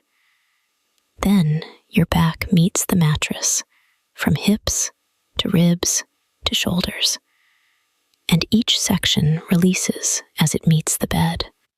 The pillow receives the base of your skull, and then the fuller weight of your head. The angle is exact. Your neck does not search. You ease each foot free of the slippers with a small brushing motion, letting them rest at the foot of the berth before the duvet settles over your bare feet. The attendant draws the duvet up over your legs and across your middle, And the first sensation is not warmth, but pressure. A measured downward presence over the shins, then the hips, then along your sides, where the tucked edges begin to define the berth around you. This is the comfort the earlier rituals were leading to. Not simply being covered, but being arranged beneath the cover, so that your body no longer has to negotiate with the space. The duvet has enough weight to register clearly, and not enough to burden. Across your shins, it feels anchoring, enough to quiet the tiny impulse to shift them again. Across the front of your hips, it settles in a broader band, and beneath that pressure, the muscles there let go more fully than they did while you were standing. Along your sides, the tucked edge creates a contained line from rib cage to thigh. Not tight, only precise. A border your body can lean against without effort. You feel at once more aware of your shape and less responsible for it. They smooth the cover once across your knees, then once lower, flattening a small rise in the fabric with the back of their hand. The gesture is brief, almost impersonal in its efficiency. Yet because it removes such a minor imperfection before you have to notice it twice, it feels careful. Then, at your left side, one blanket edge is adjusted with a final, exact touch. A narrowing and retucking no wider than a hand. The difference is immediate. A draft you had not named disappears. The line along your side becomes even from shoulder to ankle. By then, your arms have found their places without planning. One rests above the duvet for a moment, hand near your chest. The other slips beneath, palm against the sheet near your hip. After a few breaths, the upper hand too comes down beneath the duvet, where the cotton is smooth and the pressure more complete. The attendant checks the lamp, lowering the suite another small degree into amber dusk. The privacy screen remains partway drawn, enough that the aisle has become only a diluted glow beyond the edge of your enclosure. In that reduced light, the berth ceases to read as furniture at all. It is plain, pressure, fabric, temperature. The ottoman at the far end is no longer something to look at, only the continuation that supports your feet. The side ledge is known by reach. The glass remains where it was placed, cool and ready. But it does not need your attention now to be reassuring. When they recede, there is no sense of departure to account for, only the continuation of what they have already arranged. A faint rustle at the curtain, a carpeted step, and then the suite is occupied only by you and the systems that have been present all along. The broad engine note beneath the floor, the low through-frame vibration, the distant movement of ventilation somewhere above the suite, the occasional fabric sound as the duvet settles more closely to your shape. Lying flat, you hear the aircraft differently than you do while upright. The hum is no longer around you in the general way of a cabin sound. It comes through the mattress and into the long surfaces of your body, entering at the shoulder blades, the backs of your thighs, the calves, the heels. It is less a sound than a continuous fine motion, one that the bed translates into something broad and even. Earlier, it was unmistakably engine. Here, horizontal and covered, it becomes a broad, even undertone. You do not have to match your breathing to that rhythm. And yet, after a little while, the two begin to approach one another. The inhale rises over the hum.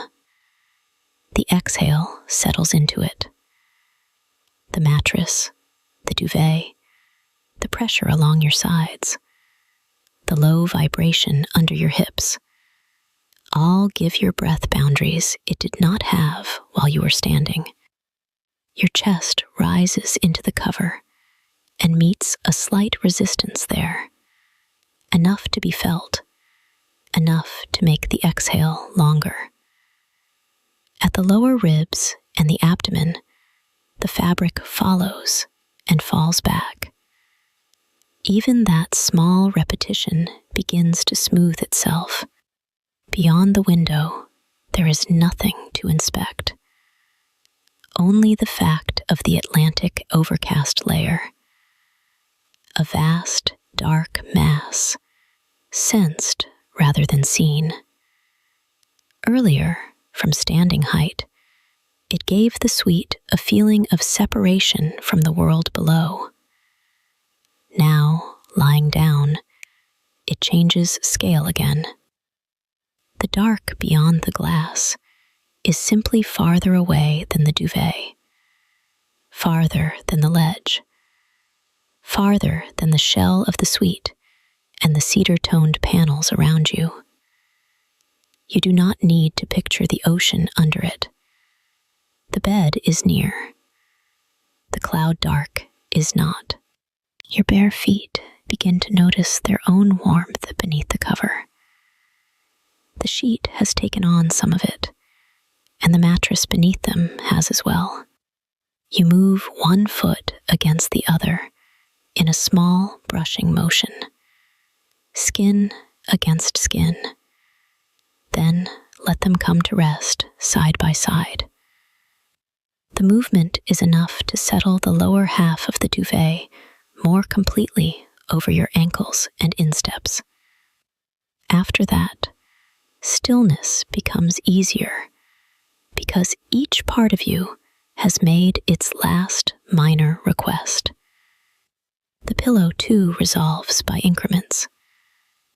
At first, your head bears a trace of the old upright posture, chin slightly drawn. Then the back of the pillow compresses under its own memory foam, and the angle changes by a fraction. Your jaw unclenches without ceremony. The muscles at the base of the skull lengthen into the support beneath them. One ear catches more of the engine surf than the other, depending on how your head is turned. And when you make the smallest correction, barely more than the width of a fingertip, the sound equalizes and the position holds. The scent of the cabin is strongest at this level. Pressed cotton from the sheet and pillowcase, the faint cedar note from the sweet wall close beside you, a remnant of bergamot where the attendant's hand passed over the bedding moments ago. None of it dominates.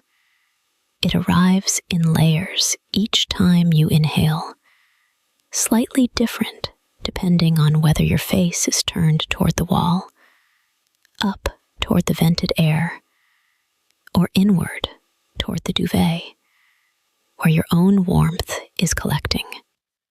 It is a clean, enclosed scent, one that belongs to travel only after travel has stopped requiring anything from you.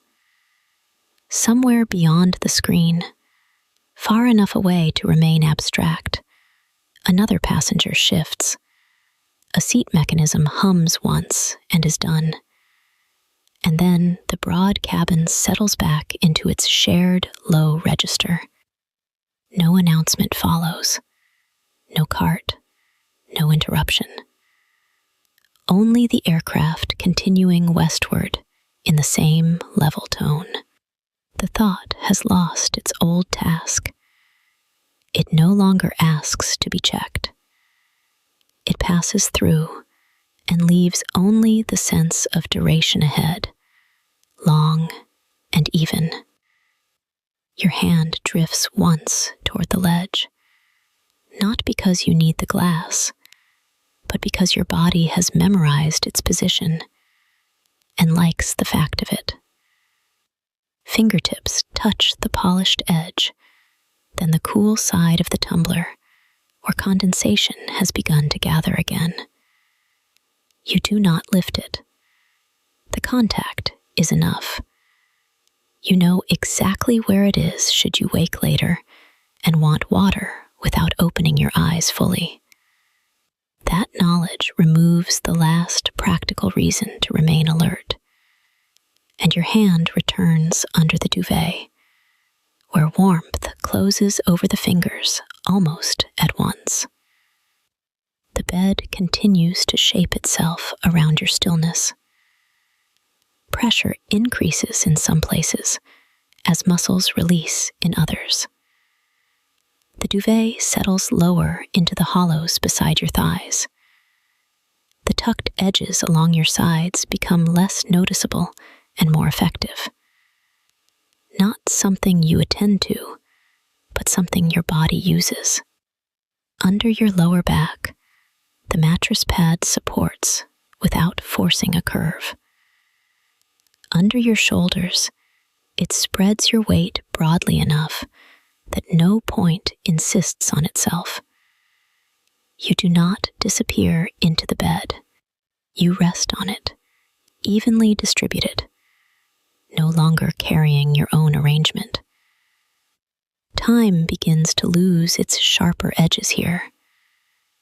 A breath passes, then another. The engine surf remains unchanged beneath the mattress. The amber light stays low. The cloud dark beyond the window remains featureless and far off. Inside the berth, the most distinct sensations are the ones nearest the skin. The smooth cotton under one palm, the slight downward pull of the duvet over your knees, the warmth gathered around your bare feet, the cooler stream of conditioned air grazing your forehead before fading into the warmer pocket under the cover. And because everything that needed doing has already been done, the bed turned down, the water placed within reach, the blanket edge corrected by that final, precise hand, you can let your attention shorten to the length of the berth itself, from pillow to tucked foot end, from one side seam of the duvet to the other, from the rise of your inhale against the cover to the easing fall of your exhale back into it. Beneath all of that, steady and unbroken, the aircraft goes on through the dark over the Atlantic, and the bed settles around you. Chapter 8. The Last Distant Saucer. Somewhere beyond the curtain, from the galley you cannot see, comes a faint clink from the galley, no more than a saucer being nested into another with exact hands. It is not bright enough to startle. The engines have already laid such a broad, even floor of sound beneath everything else that the sound lands inside it and disappears there almost at once. Still, you know what it is. It sounds like the last bit of cleanup. Porcelain finding porcelain in the final clearing away. The cabin grows quieter. The sounds beyond your screen have changed. Earlier, they carried the shape of service. A tray set down, a measured footfall on carpet, the small adjustment of fabric, the brief touch of porcelain to porcelain. Now each sound arrives farther apart, reduced to a trace. And because they come so lightly, you do not need to follow them. They register and settle, as if the whole forward cabin is finishing its last little tasks without disturbing the dark. You remain where you are beneath the duvet, your head settled into the pillow, one shoulder a little deeper than the other, where the mattress has taken your shape. The tucked edge along your side still presses with that narrow line of reassurance against your hip and thigh. Across your shins, there is just enough weight to be felt each time you breathe out. The berth is warm from your own heat now. The Waterford night glass remains where it was placed earlier, close enough that your fingers could find it without opening your eyes fully. Even in the dimness, you can sense its location as part of the suite's map now.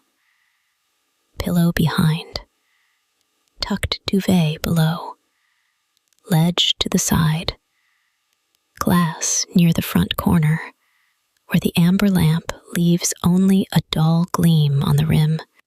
Condensation has cooled and gathered again on the outside. If you were to reach for it, your fingertips would meet that faint moisture first, then the dense chill of the cut crystal beneath. But you do not need to move. It is enough that it is there, already prepared into the darkness for later, or not later. Another small sound comes from beyond the screen. Not the dish itself this time, but the almost sound that follows service when service is nearly over.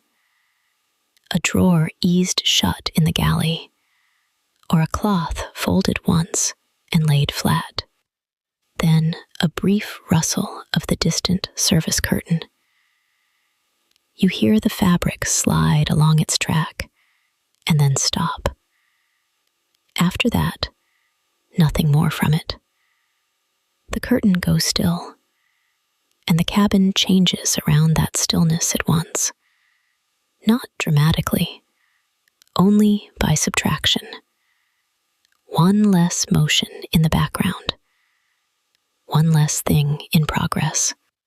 Your body, hearing that, gives up a little of its readiness.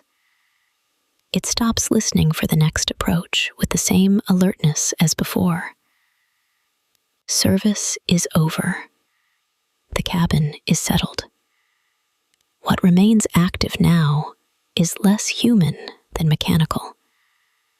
The broad hum of the engines, the low vibration through frame and mattress, the ventilation breathing from above, the faint occasional thread of air along the fuselage beyond the window where the Atlantic overcast layer lies unseen in the dark. Against all that, the domestic sounds from the galley seem very small and very final, as if the night has narrowed to housekeeping and breath, and then to breath alone. You let your face sink a fraction deeper into the pillow. The cotton at your cheek is cool where you have just turned, and warmer where your skin has rested longer. It is a particular kind of comfort, one that comes from things being correctly arranged, rather than from softness alone. The duvet lies flat where it should lie flat. The pillow supports at the base of the skull and then yields. The berth does not need correction from you. More than that, you begin to feel that nothing beyond it will require anything from you either. Far away, the faint clink from the galley returns once more, even smaller this time, a final pairing of ceramic edges. The attendant does not appear. Her presence reaches you only in these diminishing traces, in the fact that the sounds are handled properly and then removed. Even the carpeted footfalls, when one passes at all, are absorbed before they become distinct. You wait, just for a moment, to see whether anything follows. Nothing does. The privacy screen beside your berth remains partway drawn, enough to narrow the world to your suite and a strip of dim aisle glow beyond. You do not look directly at it, but you can tell from the quality of the light that nothing brighter has been introduced. The amber lamp near your shoulder has been lowered to its smallest useful pool. It catches the edge of the ledge, the curve of the glass, a seam in the duvet where the charcoal fabric folds back on itself.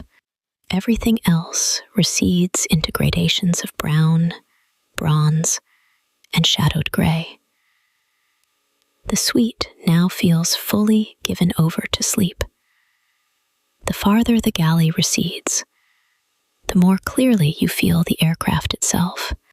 Not motion in the usual sense, because there is almost none to detect, but the sustained pressure of flight translated into texture. The fine vibration under the mattress, the stable push of the duvet across your lower legs, the occasional minute change in sound as the engines pass through a slightly different register and then return. It is like listening to the same long note on and on until your own breathing begins to find its pace inside it. With each missing sound from beyond the curtain, your breathing trusts that pace a little more. For a few breaths, you rest one hand outside the duvet, palm down on the sheet beside you. The linen is cooler there.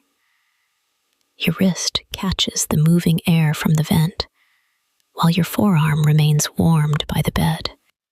These small differences in temperature become enough to occupy the mind. Cool sheet, warmer pillow, the smooth side of the berth wall nearby, the heavier warmth at your shins where the charcoal cover lies tucked. You do not need larger thoughts than these.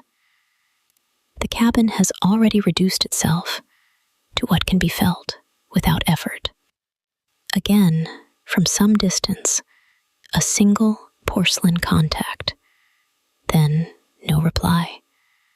The sound leaves behind a wider hush than before, and in that hush, you can sense how the unseen work across the cabin has ended one station at a time.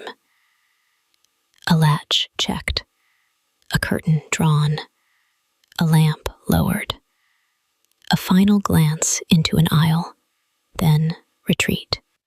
The attendants have arranged themselves out of notice, as carefully as they arranged the bedding. Your body, hearing no continuation, stops expecting one. You are aware, too, of how little your body asks now. Earlier, there had been minor decisions: where to place your feet, when to lift the glass, how to turn toward the bed, whether the duvet should lie higher or lower. Those small choices have passed. The berth has answered them. The reachable water remains reachable. The pillow has found its place under your head. The tucked edge along your side keeps its line without needing to be retouched. Even your breathing has become less something you do than something that continues, measured and regular, under the low pressure of the cover. The readiness to respond, to a footfall, a question, a hand at the screen, has gone out of you by degrees. Beyond the window, there is only the suggestion of the Atlantic overcast layer, sensed not by sight, but by the particular enclosed feeling it gives the cabin. No stars break through. No city lights rise from below. That absence makes the interior warmer by contrast, more domestic, almost hallway-like in its sequence of sleeping compartments and dimmed lamps. You picture the aircraft moving through that cloud dark, with all its rooms prepared, each one set in order against the larger blackness outside. The image does not sharpen. It does not need to. It drifts at the edge of thought, and then gives way again to the immediate facts of pillow, duvet, engine hum. The service curtain rustles once more. So briefly, you almost miss it. And then it rests. After that, no more porcelain, no more drawers. The galley has gone from workplace to background, and then nearly from background to memory. The last distant saucer has done its work. It has told you, more clearly than any spoken assurance could, that the cabin is finished with its wakeful tasks. So you lie in suite 2A and let that knowledge pass through you without needing to hold it. The glass stays cool on the ledge. The duvet keeps its measured weight across your legs and along your sides. Under all of it, broad and unchanging, the engines continue their long westward note over the Atlantic. No one comes. Nothing else is set down. Nothing else is drawn shut. Cabin 1 goes still. Chapter 9. Cabin 1 at rest. After a while, even that sense of settling fades. What remains is the cabin as it is now, already arranged, already reduced to its lasting elements. The dry press of the bedding, a faint wood note from the sweet panels, a last trace of citrus near your pillow, recognizable only when you shift a fraction deeper into the bedding and warmer air rises toward your face. What remains has settled into its proper balance. The clean press of fabric first, then the dry paneling beneath it, then that almost faded brightness left behind by service. The room still feels cared for. Above you, the vent breathes its narrow thread of cool air into the dark. You feel its path most clearly at your forehead, then at one cheek when you turn slightly on the pillow, and at the edge of your throat where the duvet opens into a small V beneath your chin. Lower down, under the covers, the warmth is gathered and kept. Your knees rest without needing to find a better angle. One hip settles a little farther into the mattress pad than the other, and that small asymmetry, once noticed, proves comfortable enough that you leave it alone. From somewhere beyond the curtain, very far now, there comes one faint note of porcelain touching porcelain. Not enough to interrupt the rhythm below you, only enough to place the rest of the cabin in the same hour. You hear it, then hear nothing after it except the ventilated hush and the engines.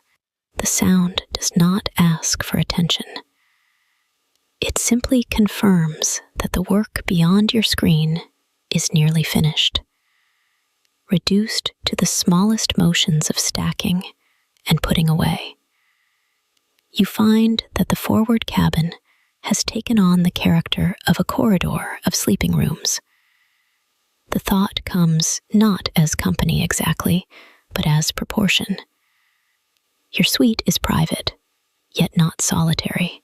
The aircraft has narrowed itself into a series of enclosed spaces, each one lit low, each one carrying its own pocket of cool air, dark fabric, and engine thrum. That shared arrangement makes the cabin feel more complete, not less intimate. You are not being actively tended now. No hand adjusts the blanket edge. No tray appears. No one checks the angle of your pillow. And because none of that is needed, the care that brought you here feels all the more thorough. It remains in the tucked edge along your side, in the reach of the glass, in the fact that your shoes are gone, and your feet remember only the quilted slippers, and then the sheets. It remains in the bed itself, flattened and smoothed before you ever lay down. After a few breaths, the vent feels slightly cooler. Perhaps the aircraft changes its balance against the cold outside. Or perhaps you have turned your face a little farther into the pillow. The coolness touches the bridge of your nose, then the outer rim of one ear. You tuck your chin a fraction lower. The duvet edge brushes the underside of your jaw with dry, pressed warmth. That is enough. No larger adjustment follows. The engines continue in the same broad register, and the hum now feels structural, part of the bed. It runs through the mattress frame, through the pad, through the bones of your shoulders and hips where they meet the bed. Beneath that, a lower vibration remains almost too steady to notice directly. You become aware of it mainly when you exhale and feel your ribs settle more fully into the support under them. At intervals, the aircraft gives a faint skin sound around you, a passing hush along the fuselage, no more dramatic than wind moving over a distant roof. It changes nothing inside the suite. The bed feels more exact by contrast, its edges more legible, its warmth more local and real. Your hand could reach for the glass if you wanted. You know the path without testing it. But you do not need to drink. It is enough that the water has been placed there in advance. Enough that nothing in the suite requires searching. The memory of the glass is nearly as restful as the glass itself. The muted click when it was set down, the cold against your fingers, the way its base found the ledge and stayed.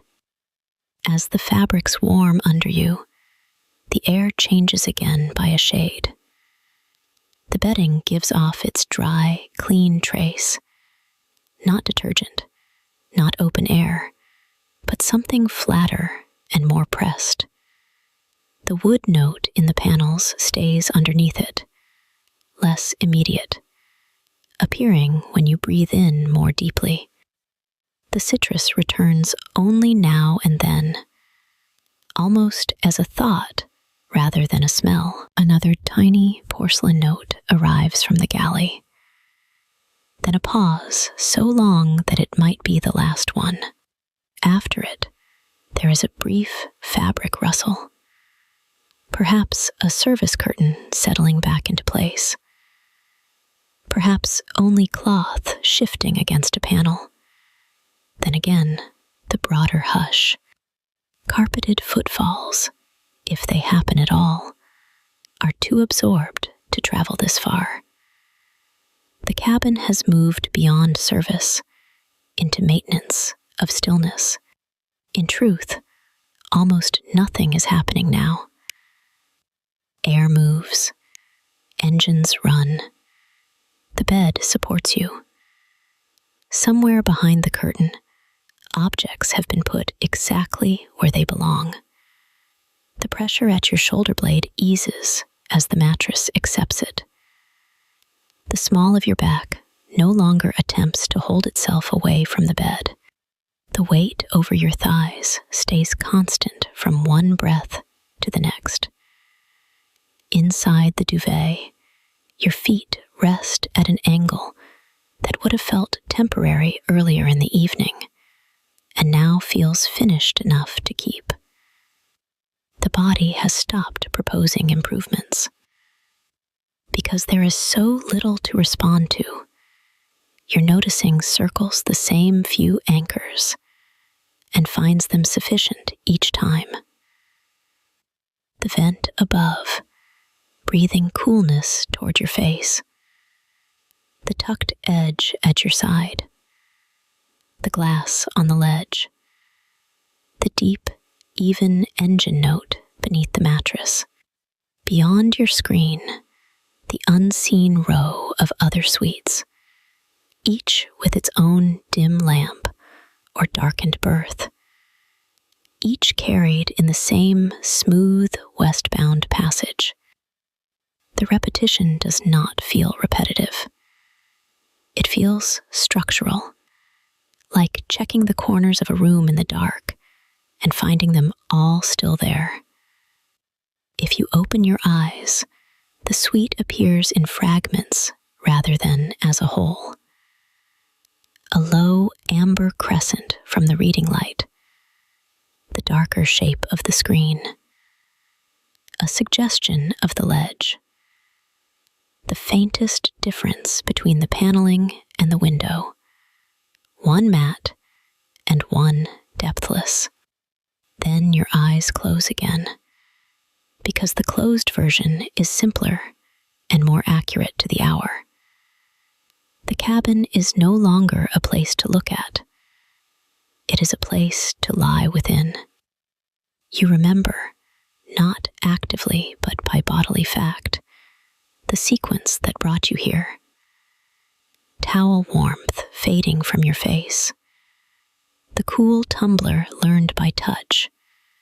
Shoes lifted away. Slippers under your heels. The berth drawn flat. The duvet opened and then settled across you. None of those moments asks to be replayed in detail. They survive in the present arrangement. Their result is what matters now. You are horizontal, covered, supported at every point that needs support. The work of care has already been translated into fabric, temperature, reach, and pressure. After a long interval, there is one final delicate contact of dish against dish, so faint it could almost be memory. Then nothing follows, not even the rustle that came before. The galley has gone still enough that the cabin seems larger for it, though of course it has not changed size at all.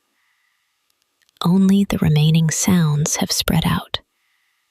The vent above, the engine surf below, and the tiny movements of fabric each time you breathe. Your pillow has warmed where your cheek rests.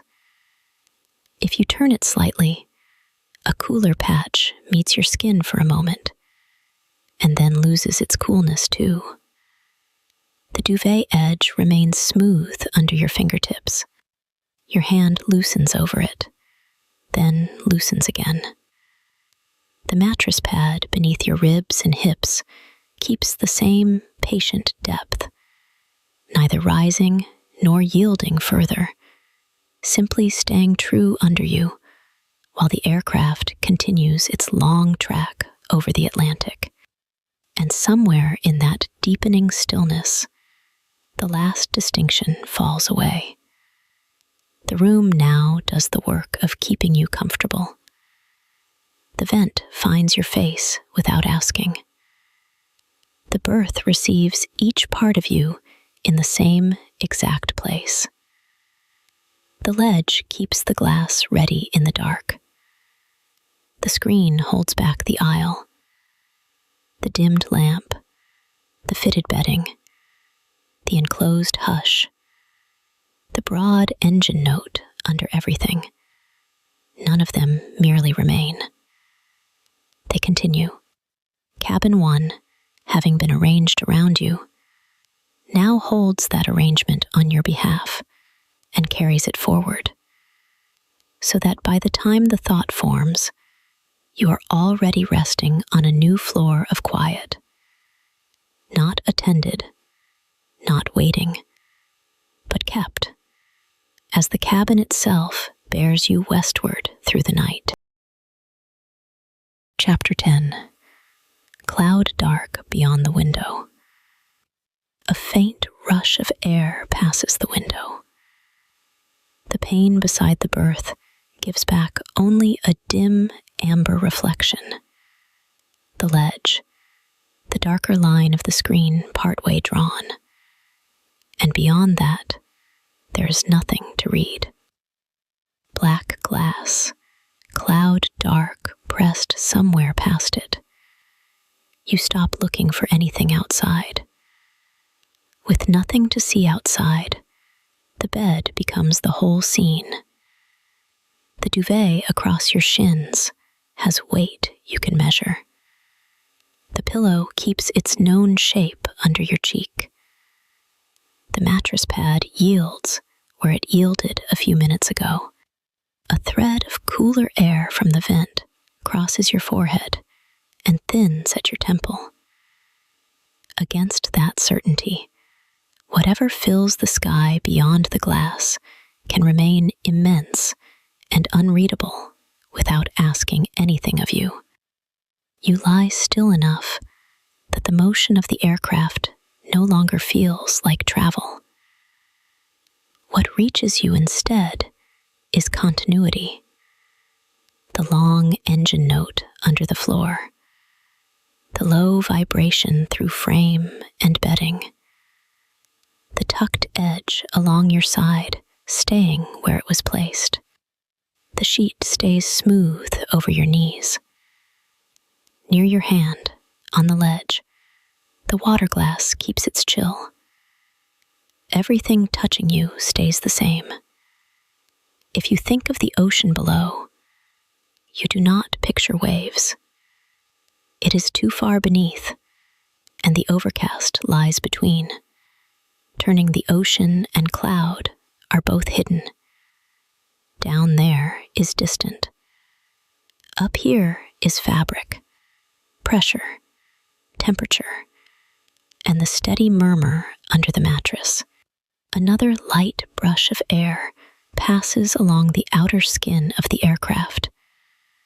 A brief change in texture laid over the engine's deeper tone. The berth does not jostle. The duvet does not shift.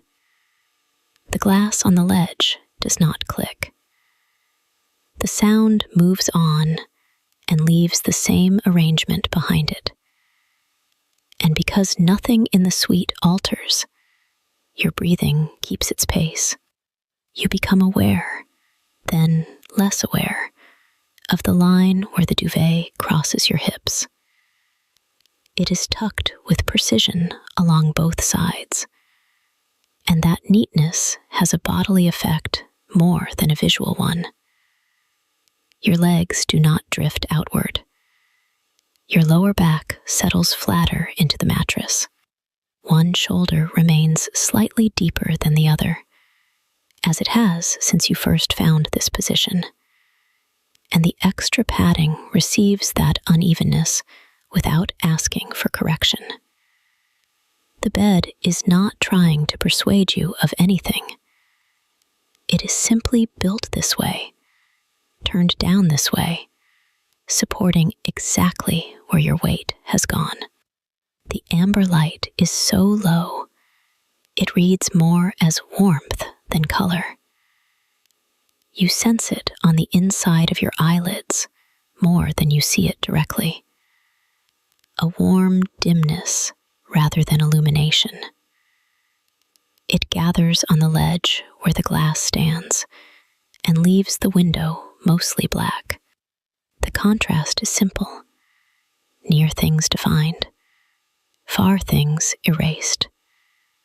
The result is not confinement exactly, but containment. The pleasant kind that comes from knowing the edges of the place your body occupies.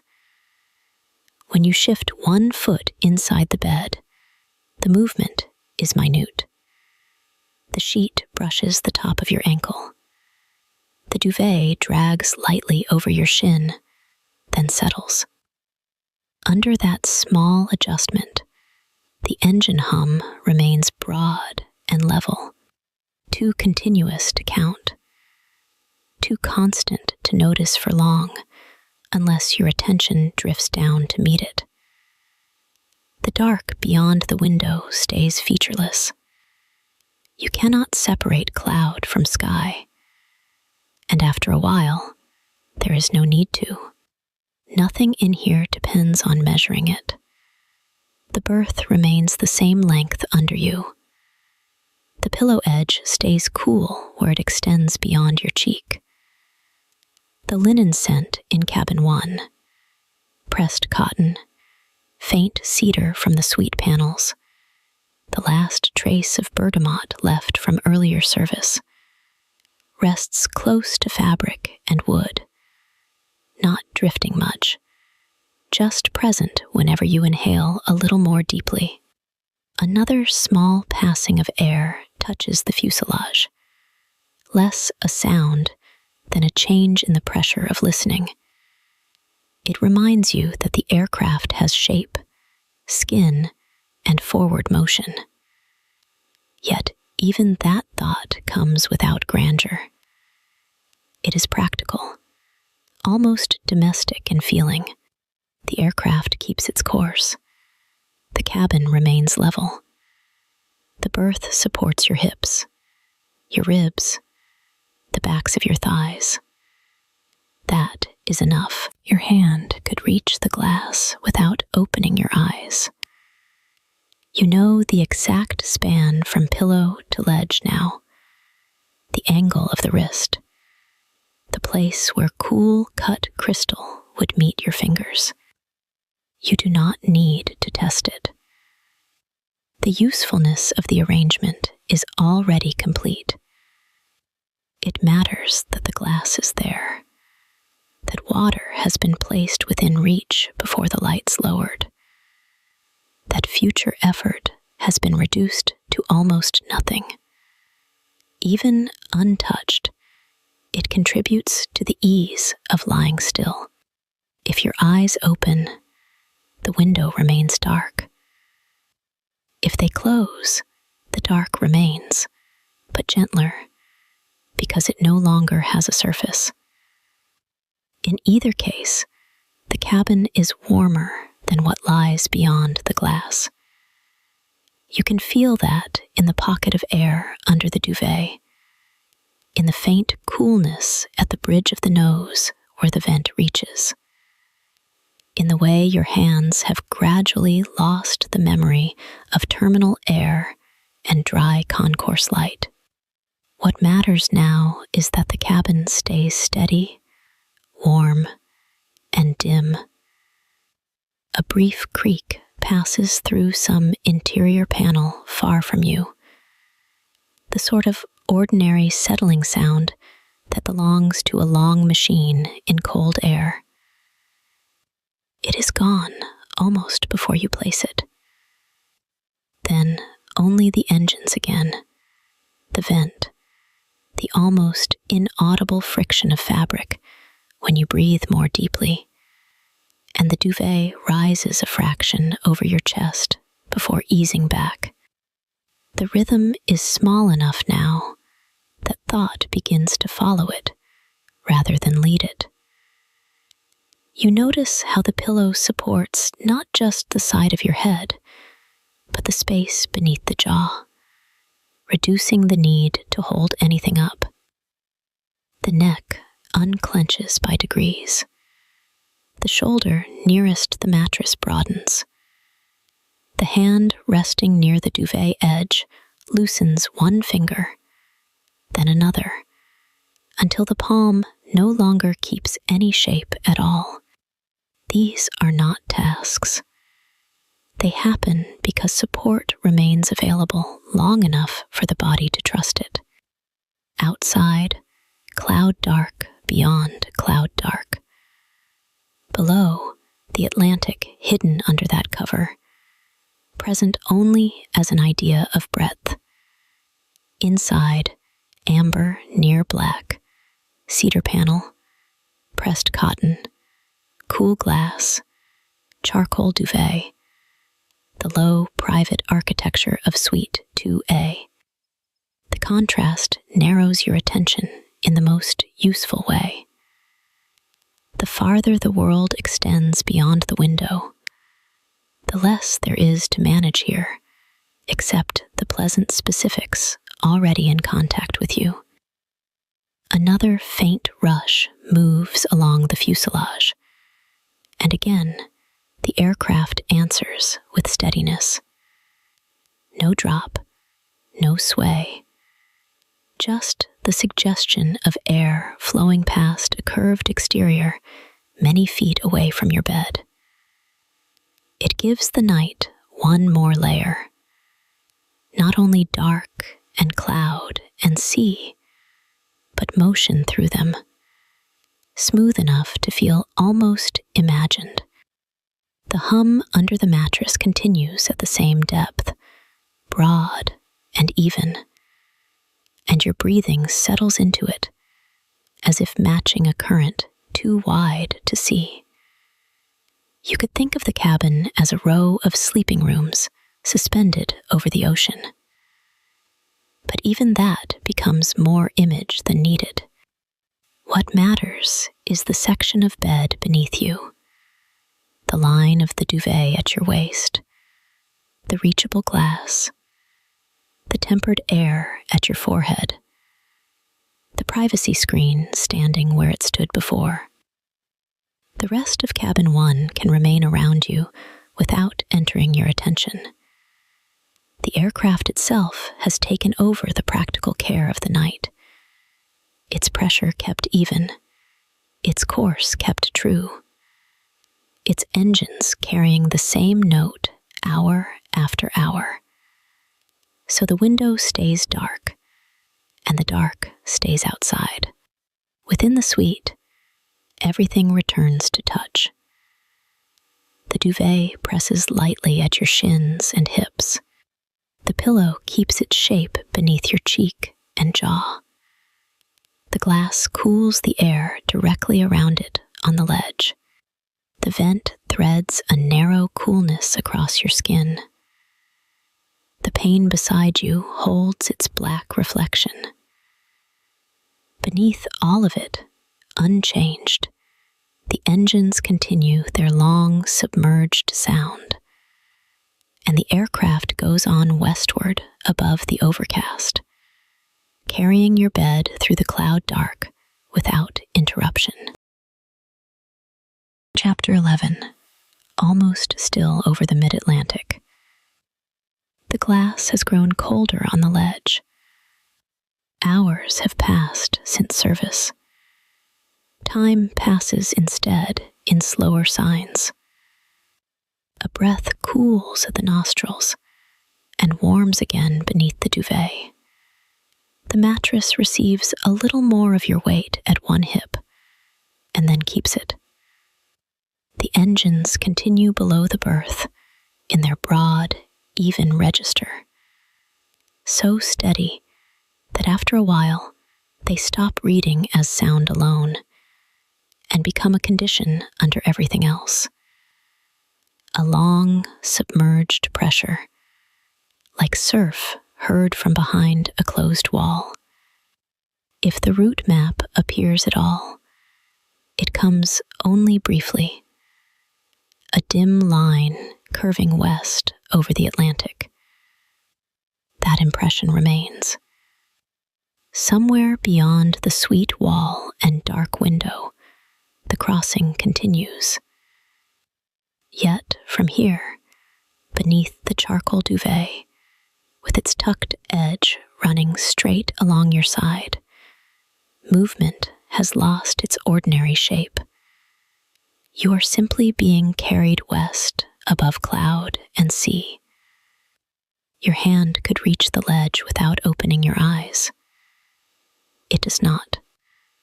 The glass is already known by memory. The Waterford tumbler standing where it was placed hours ago, a little forward of the lamp's dimmest glow, close enough that your fingers would find the cool curve of it before they touched the wall. It has not been moved. Its place matters as much as the water. Its nearness has become part of the arrangement. One more piece of care still working after the hands that placed it have gone. The duvet lies across your shins with the same measured weight as before. And at the hips, its pressure is just enough to mark the line where cover meets body. Along your side, the tucked edge stays exact. Not tight, not loose, merely present. A narrow boundary your skin can read through the fabric of your sleep clothes. The extra deep mattress pad beneath you has warmed where you have been lying, while the vent above sends a cooler thread across your forehead and the upper slope of your throat. Warmth below, coolness above, and between them, your breathing, regular now. The thought of the map returns and fades again. Mid-Atlantic. Earlier, the dark outside had suggested breadth. Now it gives almost nothing back at all. The pane beside you is cooler than the sweet, and if you were to turn your head toward it, you would meet only a low reflection. The ocean below remains entirely imagined, and because it cannot be seen, it begins to lose even the need to be imagined. The shoulders stay where they are. The jaw has unclenched without ceremony. Ankles lie at their natural angle under the cover, no longer carrying the remembered shape of shoes. The cream slippers are somewhere below, out of use now, and even that earlier exchange has softened into the general fact that your feet are warm. You feel the berth most clearly at the back of the knees, at the lower curve of the spine, at one shoulder blade a little deeper in the mattress than the other. These are the places where the bed supports you. The cabin remains arranged around those points. Nothing more is added. Another interval passes in engine surf and breath. You might count it if counting belonged to this hour. But numbers have become too crisp for the way the night is moving. Instead, you notice recurrence. The coolness at the forehead. The warmth gathered under the duvet at your knees and along the fronts of your thighs. The slight downward draw into the mattress pad at the hips. The untouched glass on the ledge. The dark window. The broad, even vibration under the bed frame. Each returns not quite as itself, a little softer at the edges, as if the circle were being drawn again in a dimmer hand. When the North Track display comes back to mind, you do not picture the whole cabin as you saw it earlier. You picture only the line itself, dim and patient, and the aircraft icon upon it. So little apparent movement, so much actual distance passing beneath. The mind notices the paradox and then lets it go. What reaches you instead is the result: uninterrupted steadiness, the absence of any need to brace, the unbroken continuity of being carried. A faint current moves from the vent again, touching the temple, then the upper cheek. You settle a fraction deeper in response. The duvet shifts less than a hand's breadth against your shin, and then comes to rest. Its charcoal surface, darker than the surrounding dimness, remains smooth where it crosses you. Along the side tuck, the line stays straight. Earlier in the night, that precision belonged to service, to the practiced hand smoothing, aligning, adjusting. Now it belongs to use.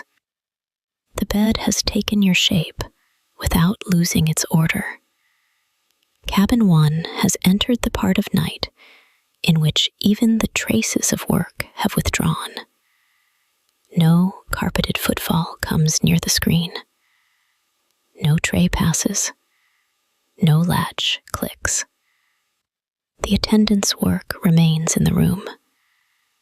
You feel it not as company, but as the continued absence of inconvenience. The engines go on, broad and even beneath the mattress, familiar enough now that recognition itself grows drowsy. Its existence is sufficient. Cool water remains within the span of an arm, and because it is there, thirst does not have to sharpen. The tumbler stands on the ledge, untouched and available. Another stable point in the suite's small geography. Bed, glass, window, screen, vent, engine hum. Once these had to be learned. Now they are simply where they are, and your awareness moves among them without effort, the way a hand in the dark knows the familiar arrangement of a bedside table at home. Again, the route line comes and goes in the mind. Mid-Atlantic, almost still. The phrase itself begins to loosen. Almost still, not because the aircraft has ceased moving, but because its motion has become too smooth to divide into moments. The ocean below remains unseen. The overcast remains unseen. Even the progress on the map is nearly unseen. Yet the crossing continues with complete fidelity, carrying the suite through darkness at a pace the resting body no longer needs to interpret. You lie above all that hidden distance, as if suspended, while beneath suspension there is constant travel. And beneath travel, the engines continue their measured rolling sound. The pillow keeps its shape under your cheek. The mattress supports the small of your back. The duvet rests across your hips and shins. The vent cools the brow. The glass stands within reach.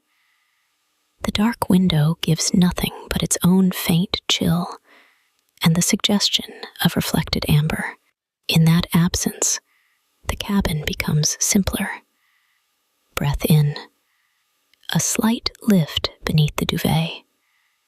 Breath out. The weight settles again across the legs. The mattress yields and holds. Somewhere in the structure of the aircraft, air moves through ducts with a low, even flow, too constant to claim attention for long. The privacy screen remains part-way drawn where it has been all night, enough to narrow the suite into its own recess without sealing it off entirely. You are aware of this not by looking, but by the altered quality of space around the berth, the way sound reaches you softened at the edges. The cycle repeats, and because it repeats, it grows softer.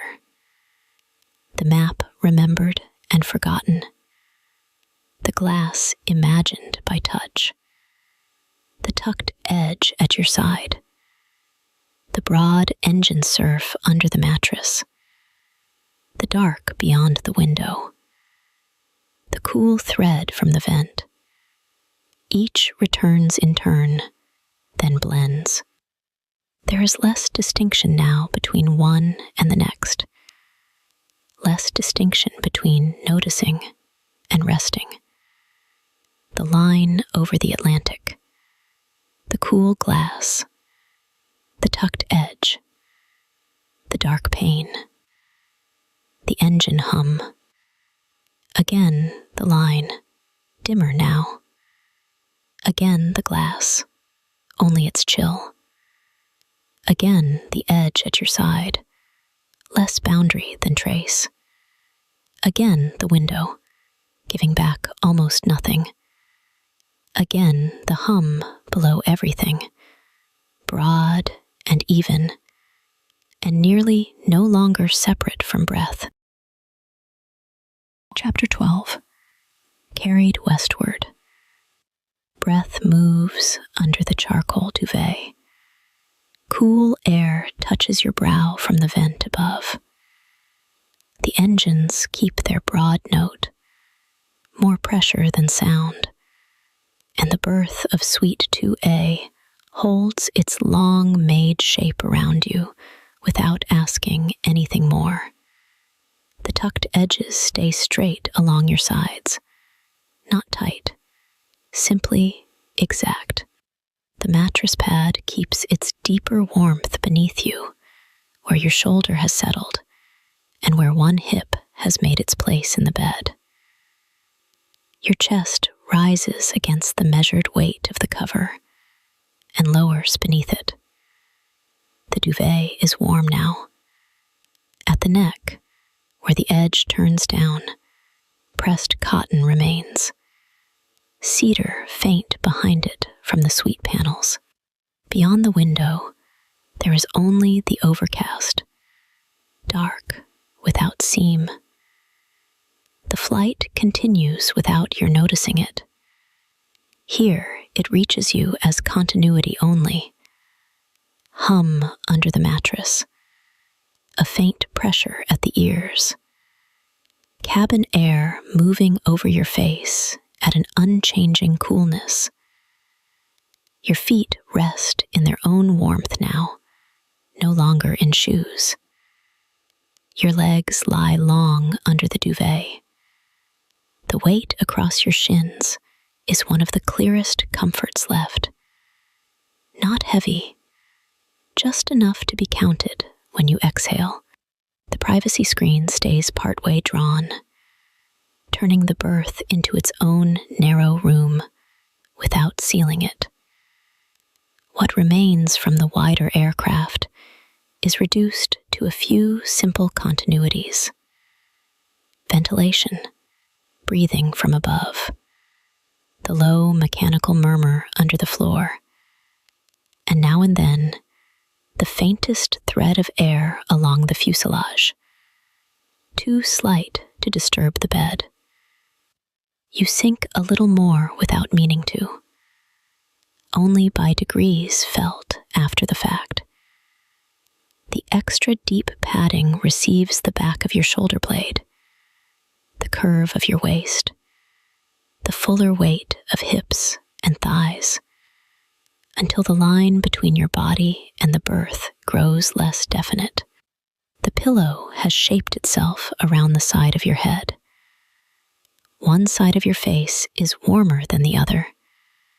The ear, turned into the pillow, receives the engines differently, less as sound than as a contained vibration traveling through fabric and filling. Thought comes more slowly now, with less language attached to it.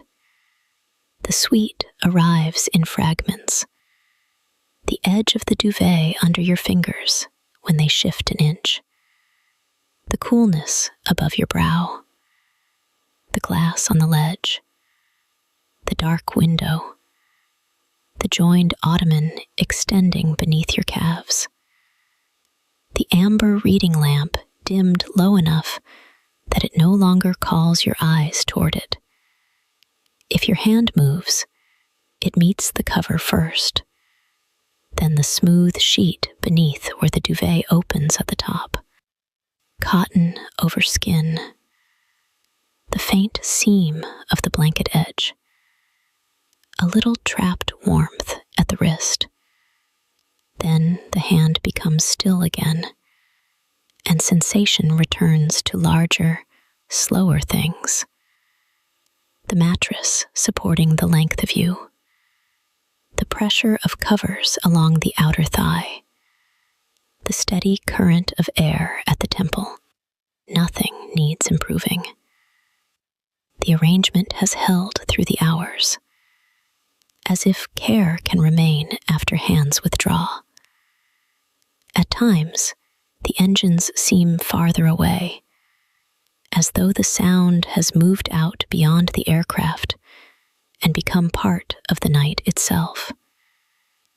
At other times, the vibration under the mattress comes forward again, under the pelvis, under the lower ribs, broad and even, never sharpening, never dropping away. You could follow it from one breath to the next, but even that begins to loosen. Your attention drifts. Another breath arrives. Another. The berth remains level. The cloud dark remains beyond the window. The crossing goes on, though it no longer presents itself as distance. It is duration now, carried time, with the suite arranged around your resting shape.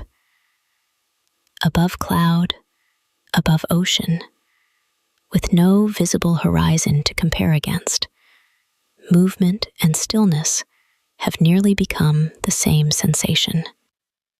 A faint change passes along the fuselage. Not a jolt, only a more audible thread of air for a second or two. And then the old broad hum resumes. The bed does not shift. The duvet stays smooth over your knees. The variation dissolves quickly, leaving the cabin as it was, enclosed and measured, and warm where your body has warmed it. Your mouth is a little cooler when you inhale. Your lips part and close again. The pillow supports the angle of your jaw without effort. Beneath the duvet, your hands have become heavy in the pleasant way hands do when they no longer intend to do anything. One rests near the lower edge of your ribs, one nearer your side, and both remain where they have fallen. You stop trying to hold your attention together. The aircraft crossing westward is the engine surf under the bed. The overcast outside is the dark beyond the pane, and the greater warmth this interior keeps by contrast. Care survives in placements. Water where your hand can find it. Bedding tucked true. Lamp lowered. Space enclosed just enough. So the night goes on in these few faithful forms. The duvet across your shins and hips. The cool tumbler on the ledge. The vent's narrow stream at your forehead. the dark window beside the berth, the low, unbroken engine note under the mattress. One comes clear, then less clear, then not at all, and another takes its place. You lie there while the aircraft continues above the unseen ocean, almost motionless to your senses, enclosed within the overcast dark, the cabin reduced to warmth, pressure, and hum. The berth keeps its shape around you. The water remains within reach. The tucked edge stays straight along your side. And beneath all of it, unchanged, the engines go on carrying you westward.